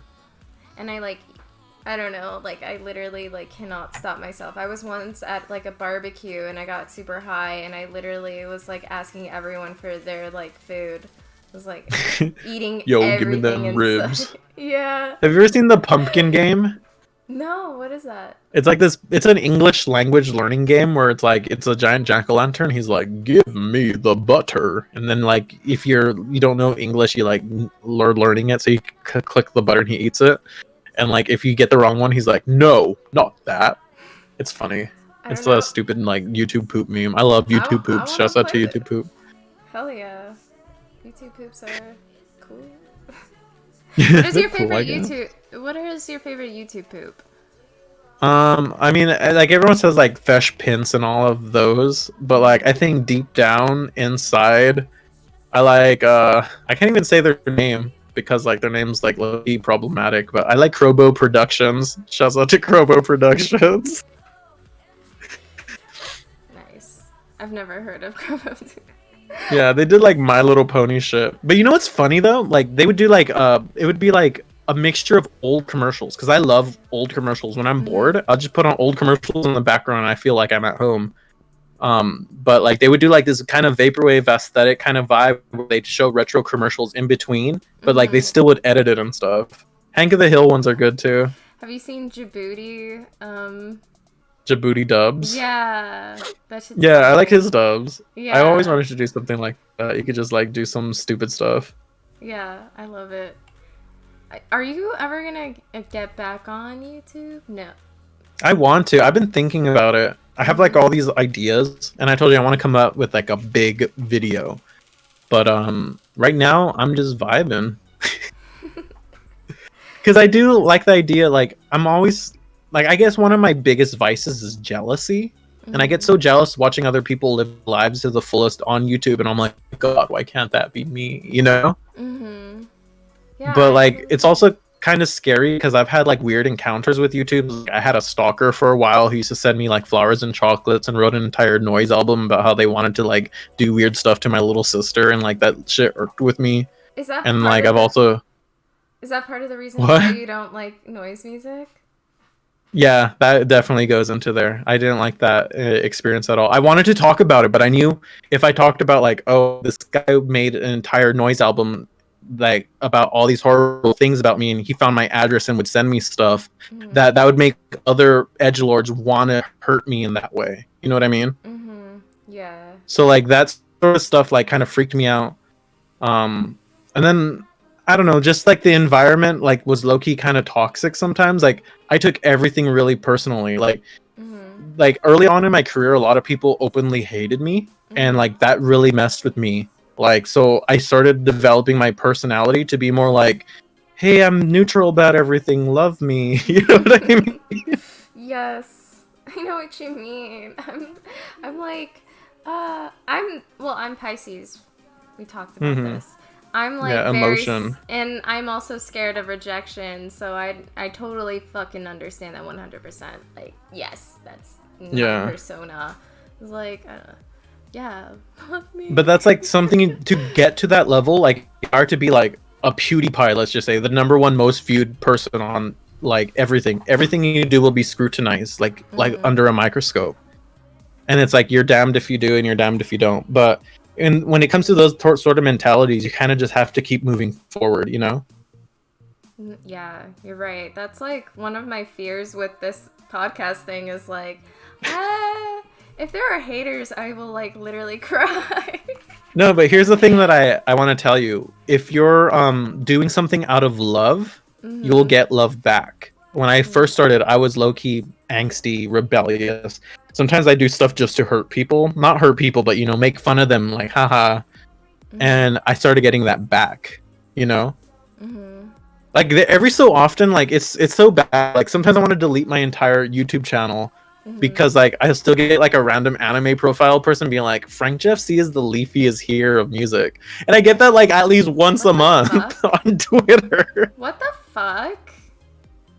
Yeah. Who did the What's my MT by? I'm actually Pan. Just kidding. It is INFP or ENFP because I'm like very versatile when it comes to introvert extrovert. I wanted to ask, since you're friends with Discoholic, have you seen his actual face? And is it a disco ball beneath the disco ball or a black hole, and he's protecting the world by keeping the disco ball on his face? Let's just say when he takes off his disco ball, you see your face. And depending on how well you lived your life, it'll either be a good face or a bad one. Damn. Wow. And does he only do that for like special people? I guess. I mean, I was like in tears, just weeping. Oh god. So you are on the Christ stream on Sundays. How is it hanging out with those legends, and are they good to you, and do they treat you like the queen you are? That's what I wrote. You wrote this question? I wrote this question. Yeah. I mean, I like I forgot what we were talking about. Like, you know, like in like an RPG party, like you have like you have the warrior, the mage, the thief, and you have the healer who's like usually a girl. I feel like I'm the healer that's a girl in that party. Oh my God. But that's all I have to say about that. I like them. They're funny net. I wish them the best. Whenever they stream, I'll just show up randomly if I'm not doing anything. I'm like a what's it called? It's weird because like I don't really have like a set group. Like I always feel like I'm like the random side character that shows up in people's lives just to cause a little mischief and then disappear for a while. Have you ever seen those videos who are like, I'm not the main character, I'm the villain? No, but now I want to. I'm about to become. I think it's very solipsistic to believe you're the main character sometimes. Because like there was a time in my life where I was extraordinarily solipsistic and I thought I was the only person that existed in the world and everyone else was like a figment of my own like consciousness. Mm-hmm. But then like the more I thought like that, the more life kind of like would slap me in the face, try to teach me that I wasn't the only person, if that makes any sense. Like to be less selfish, more humble, to be more giving and less taking. Mm-hmm. So as I get older, I feel like you are the main character of your story, but there's so many stories going on around you. Yeah. Yeah. What up, No Genki? Haven't seen you in years. No Genki's in the chat. I stood at their house when cool. No Genki gave me coffee beer. That was like the wildest experience ever. It was like one of my favorite DJing experiences. I love San Diego. Like out of LA, San Diego is like one of my favorite cities to play in because they just go ham. Like they vibe. They're just different. So like when I'd go down there, they'd go ham, and No Genki was like, "You want to try this coffee beer? It's beer, but also coffee." And I was like, "We're fucked up at 5 a.m." Oh my God, I want that! I'm gonna like literally order this. I fucking love coffee and I love alcohol. Not an alcoholic, but I like. Use it in moderation. Is all I'm saying. Yeah. And Rayleigh says, "What the fuck is solipsistic? That just means you're the only you believe you're the only person in the world." Wait, what was the word? Solipsistic. Solipsistic. Okay. Yeah. Cool. 3D Blast asks, Frank, do you think you're the funniest person in the room? No comment. You know what? I think we're all funny in our own ways. Like, I think everyone is capable of humor. And like I told you before the podcast started, I think humor is actually more serious than seriousness because in humor, we find joy out of absurdities and like we find secret truths in humor sometimes. Like the things that make us laugh really make us question stuff. But I love making people laugh. And you're great at it. Thank you. Yeah. I'm just reading everyone like commenting about coffee beer. Doesn't it cancel each other out? No, it gets you drunk and caffeinated. Yeah, we were playing like Super Smash Brothers, just screaming. Like that was such a good night. I remember that night. Aww, I love Super Smash Brothers. I like Melee. That one's Melee's my favorite. But okay, the one no one can beat me at, and I'm like OP at is the Nintendo 64 one. Really? Like, yeah, that's the one I played like every day as a kid. So it's like ingrained in me. Like I could kick anyone's ass. At the N64 one. Melee is where it gets harder, and then I haven't played any of the new ones. Have you competed? Have you tried competing, I mean? I feel like Melee nerds kind of intimidate me, because they're on like a different wavelength than me. Like I had a roommate that used to compete, and he used to like do Adderall, and like he learned all of Samus's skill sets, and like with no frames and stuff like that. And whenever I try to play him at Samus, I just get my ass kicked. My main is Toon Link, because I like how light, and I like doing his stabby move, because it makes people fly. I love Roy. Roy is like my... Really? He's... Yeah. Roy's my cousin's favorite. We would always like battle each other. Aw, is that... So was it your sister or your cousin who was like the same age as me? No, my sister. My little sister. We stream sometimes together. She's known as your boy Claire. Ooh, cool. So check her out. Ya boy Claire. Cool. So that's her real name, Claire? No, her name's Clarissa, and we call her Mona because that's like her childhood name. Because Monita means doll in Spanish, And one time when I told you my mom does like tarot card readings, and one time like Mm-hmm. one of the old little Mexican ladies came over for a tarot card reading, and she thought my sister was a doll. So she said something like, Wow. "Oh, es monita." She's like, "No, that's my baby." Oh my So that's her god. nickname. Oh, Yeah, that's cute story. Bonita. I like that. monita. Monita Bonita. That should be a name. Like a girl band name. That would be a cute name. Hold on, Skeleton Lipstick wrote something. Frank Yeah. told me this joke at Electronicon that went something like this. Do you know what happens when you look into the time portal? And I said, what? And he said, you waste a lot of time. Did I really say that? Where was that? Do you like know like the more details about that? Because like I was just on a roll. Like you know how we're talking right now? Like I'm in flow right now. Like I'm not really consciously thinking. I'm just existing like really like forward movement. So whenever I'm like performing or something, like it's weird. I don't remember performing. When I see the videotape afterwards, I'm like, I did that. Oh, that was like a thing. But like when I'm in it, I'm just flowing, you know? Wow. So like you kind of like you're in a different body basically. Kind of. But I'm still existing. You know what it's like? It's like watching a really interesting VR thing. Mm. Like you just put on a headset and you're just watching this thing, and I'm like, cool, I'm doing this. And then I'm like, holy shit, I'm doing this, you know? That's so cool.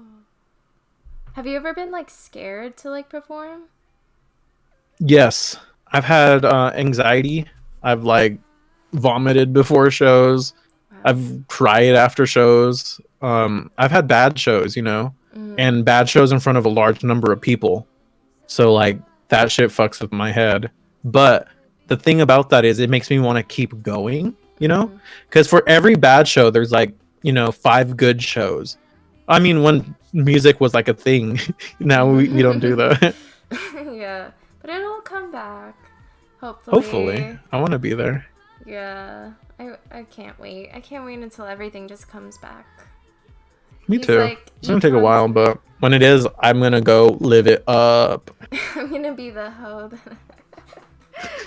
No, I'm not gonna be a hoe. I have a boyfriend. Just be a show ho. You don't need to be a ho, just a show ho. Oh my god, yeah. that show, I was there. That other show, I'm going to 2 shows tonight. What you talking about? Now I'm gonna be officially that persona. Yes.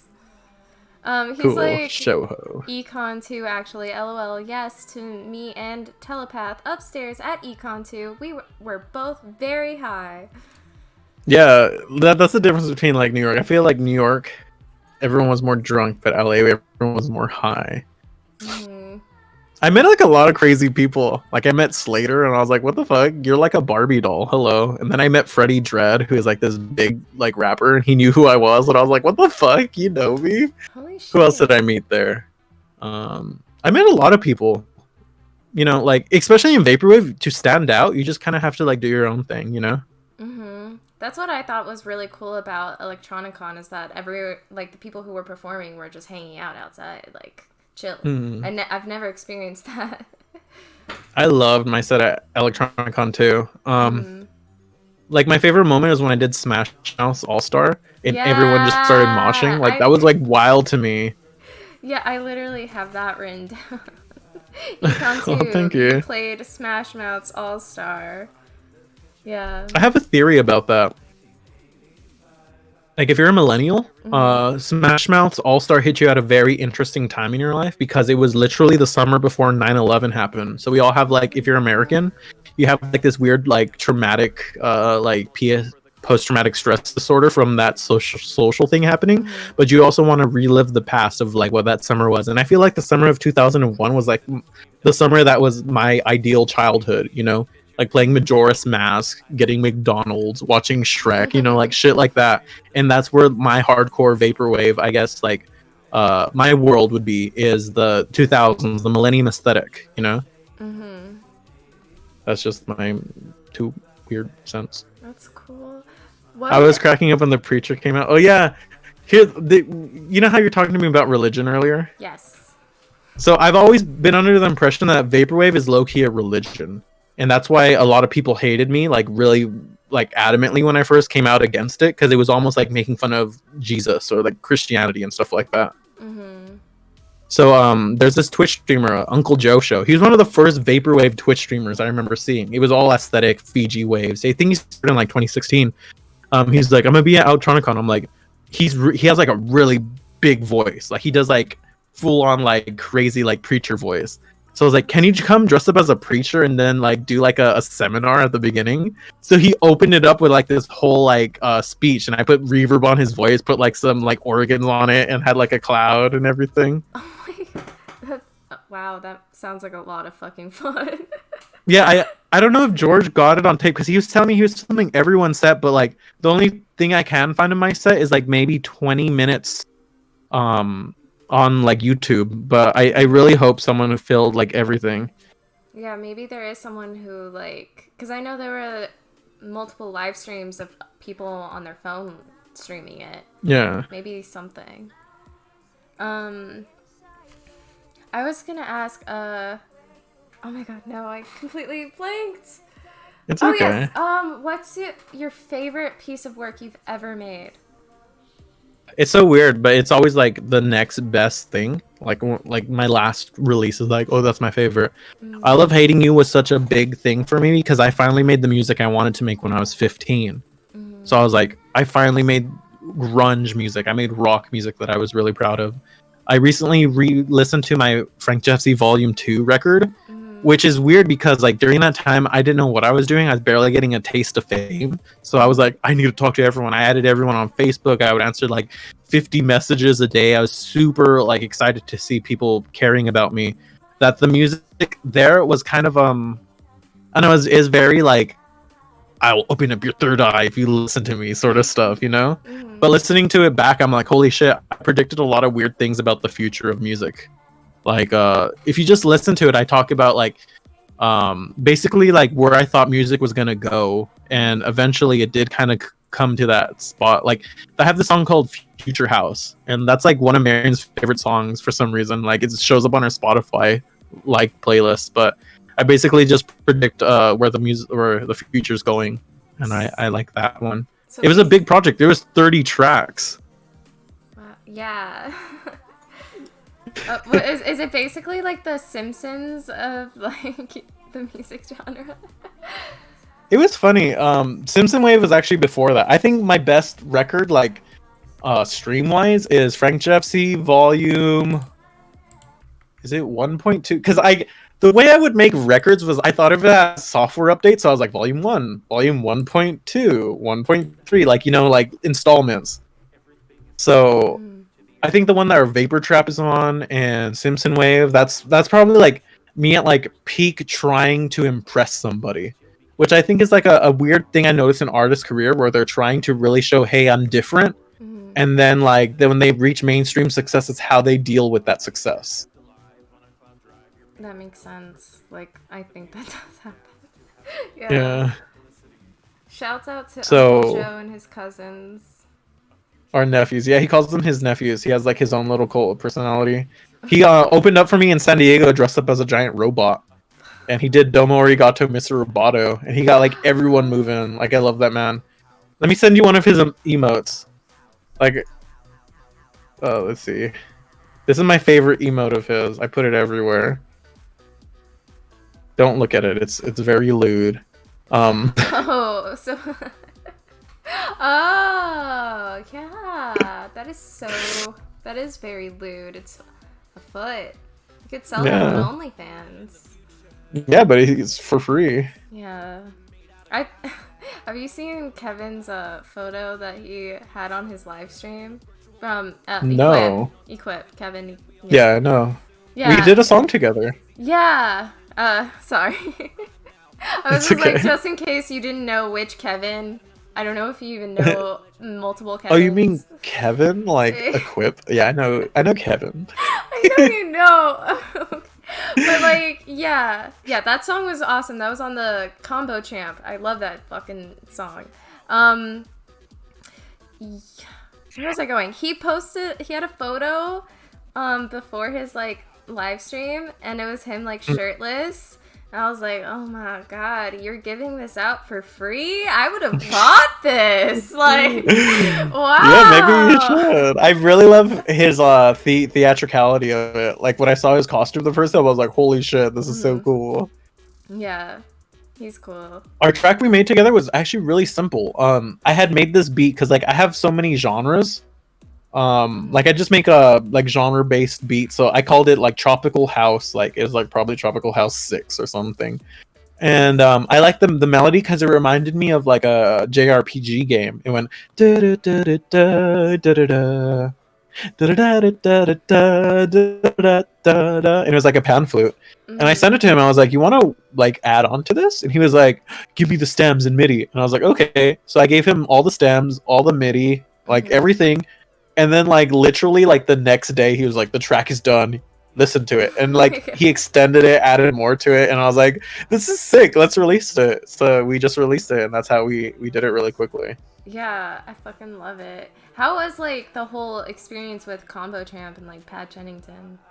He was super easy. I remember Yeah. he was like, "Send us your signature." So what I did was I took a picture of my nipple really close up so that it looked like really huge, and then I wrote FrankJavCee on it, and then I just sent it to him.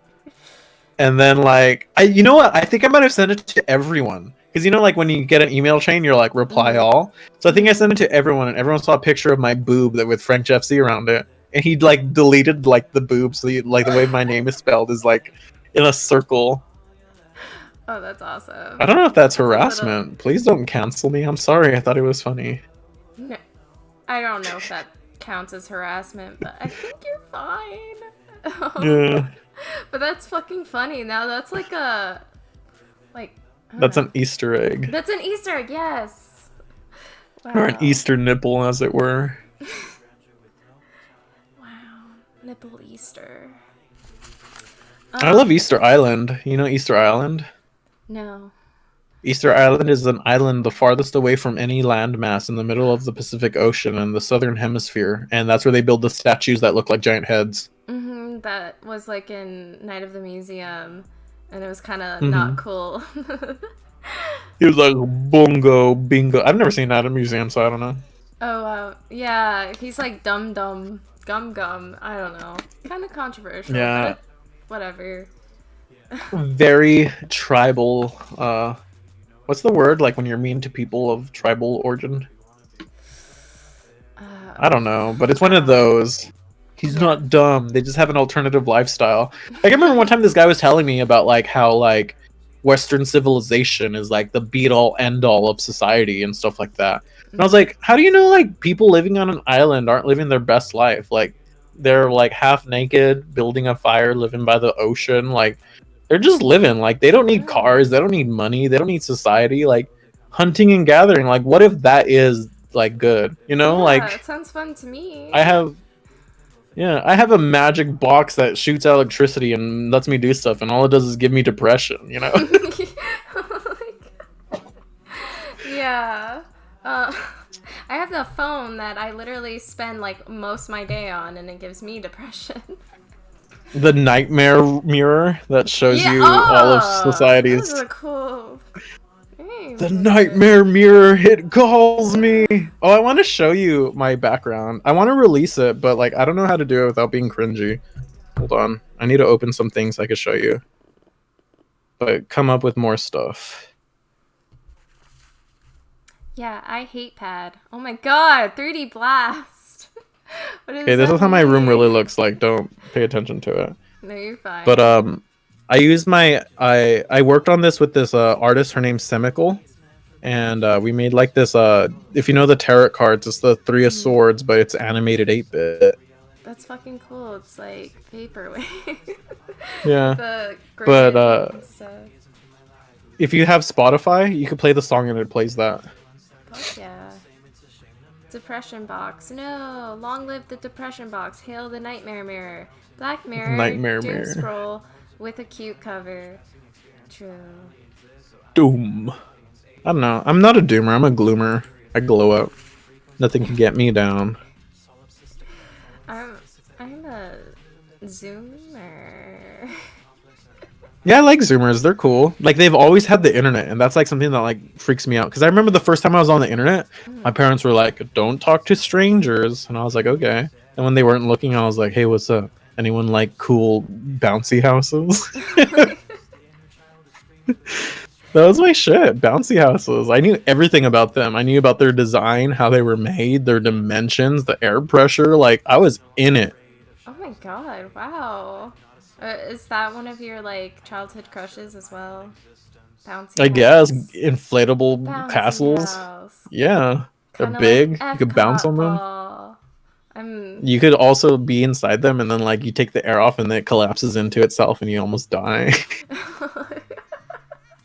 Oh my god, that's so scary. That's terrifying. I won't like. Or even there was a story in Texas because I know everything about bouncy houses. It was like windy, and like they didn't nail it to the ground. There were kids in there, and it just flew away. Oh no. I mean, it came down eventually, but like if you're not careful, you can get sucked up in a tornado in a bouncy house, like the Oh Wizard of my. Oz.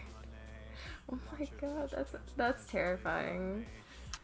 Chad Indubitably. Canning Tong. Nice. I remember the first time I saw him, I was like, "Who are you? You're very like, what's the word? Passionate about this. Why?" He is. I don't know if this is controversial to ask, but how did you feel about the Machine Girl video? Oh, I didn't watch it. Yeah. I didn't see it, so I don't know. I know he was like, "This is the most brutal, epic, hardcore song I've ever heard," and it's like kind of like ambient stuff. Yeah, I don't know. But I like, think it's like, yo, this is his opinion, and I thought like the people coming after him were like stupid. like I understand like what it's like to kind of like clickbait almost, like you want people to see your content. I don't know. I haven't seen any of his recent stuff, so Yeah. I'm actually not on vaporwave YouTube a lot because I get kind of like, I guess like imposter syndrome. Like I think deep down inside I don't want to watch someone and be like, oh, they're like, how can I say it? Like, you know how I say I get jealous? Like if I were to see someone like doing vaporwave content that's cool, I'd be like, I want to do that. Like, how come I can't do that? Like Sorry. LMAO, like Frank watched that. because it's like what I do watch. I don't even watch like other how-tos. Like I know, like I remember when I first started doing my how-to stuff, people started copying me and people would tag me, Frank, this guy stole your joke. And then like the guy who took my joke would get like way more popular than me. That people would comment on my video, you just stole this guy's joke, and I was like, oh my god, my life is over. Oh, But yeah, I get that. I totally get that. So you don't watch other people's content, so you don't like have it in your brain and accidentally take it. that's like one of the things that like I just stopped doing all the how-to stuff. Like the only thing I watch YouTube for is like Nostalgia Critic or like Angry Video Game Nerd or like I don't know. Like I watch a lot of normie shit. Like especially with my sister, I watch a lot of normie stuff. And like every so often, I'll find like a random YouTuber who's like super underground. Like that's one of the things I like about like the niche culture is you find someone that like isn't mainstream but like makes good stuff, and you'll watch it and be like, whoa. Like this is someone making really good content to such a small number of people. And like I like stuff like that, but I'm not really into the scene anymore because I know there's a lot of FL Studio YouTubers out there. And like I also another thing that I think it'll give me the bug where I'm like, fuck, I need to make content, Yeah. So I just kind of stay away from music YouTube. I mean, I listen to music, but it's weird. I listen to music more on Spotify than I do on YouTube. Yeah. So I'm all about Spotify right now. Yeah, same. I listen to Bandcamp when I can't find it on Spotify.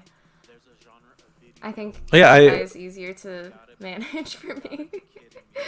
Aloe Obscura says watch Brutal Moose. Yeah, I recently saw Brutal Moose with a friend on Discord, and I liked his like TV dinner review. I thought it was really cool. I kind of want to do something like that.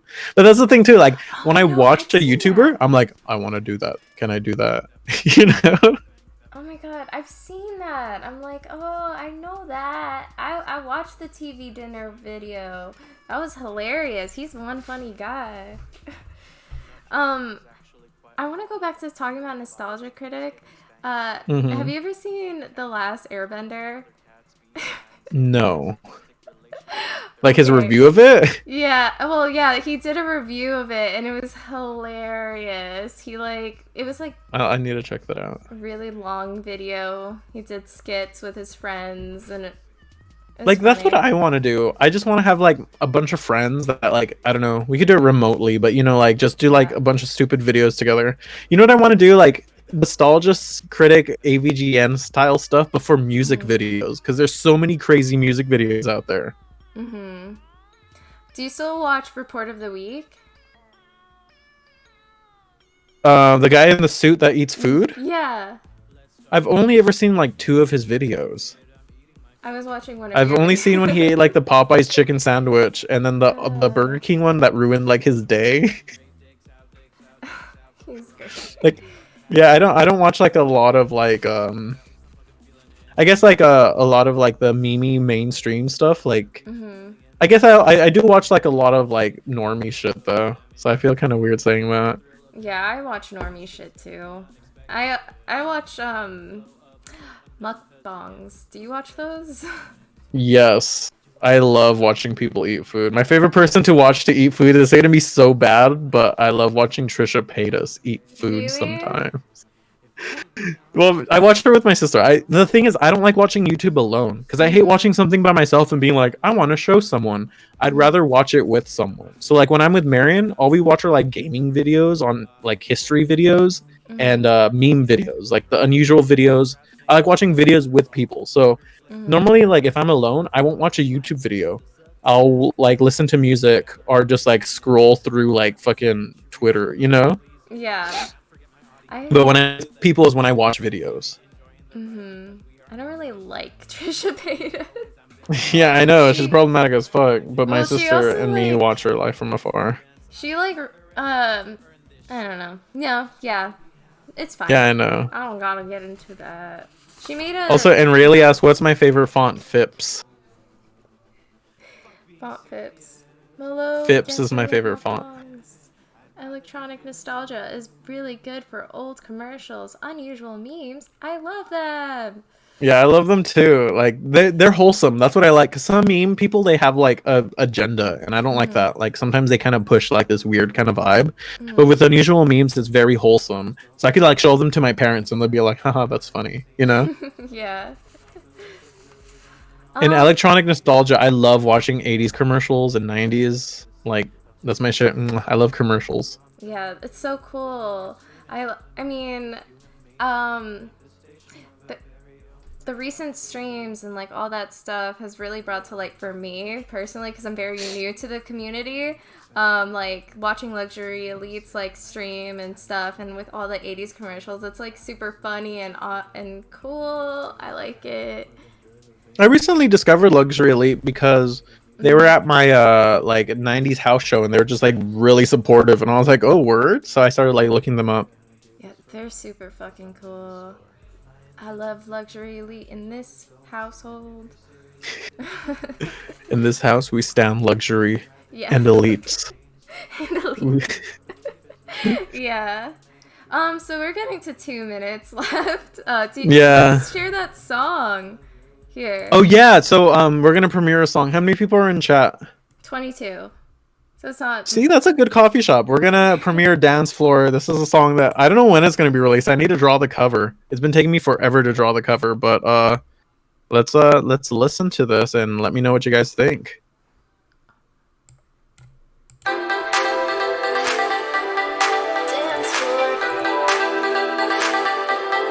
Is it playing?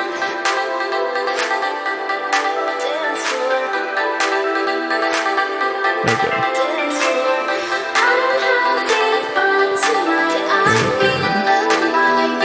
I don't know.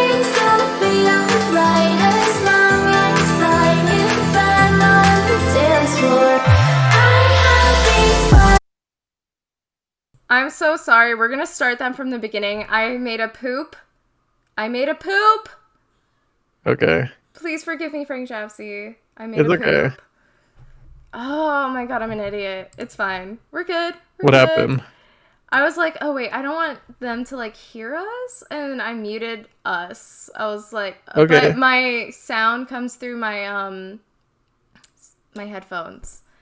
Okay, it's fine. I made a poop.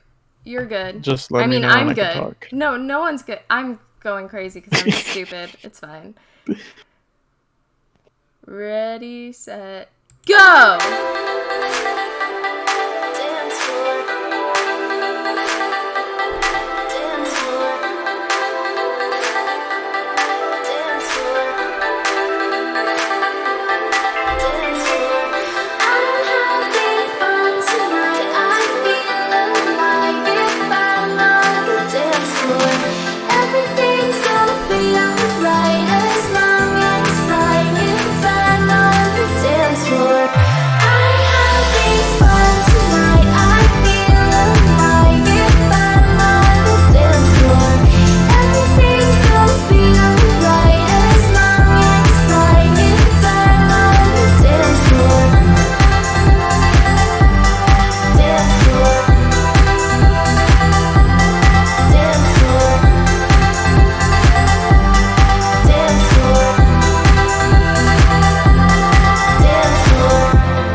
Thank you. Thank you for having me, Molo. Thank you. Thank you so much. Thank you to everyone here. I'm going to promote my next stream with the Prince, Jake Stevens. Oh, God. I'm like, it's fine. The Prince. This Sunday. Don't miss out. Thank you so much. Shouts out to the Prince. Would you like to promote anything? Yeah, follow me. Linktree. Yeah, right there. click that. Click that. Go to my OnlyFans, onlyfans.com/FrankJavCee for a secret. Hell yeah. Also, You should get 3D Blast on here. I would love to watch you and 3D Blast interact.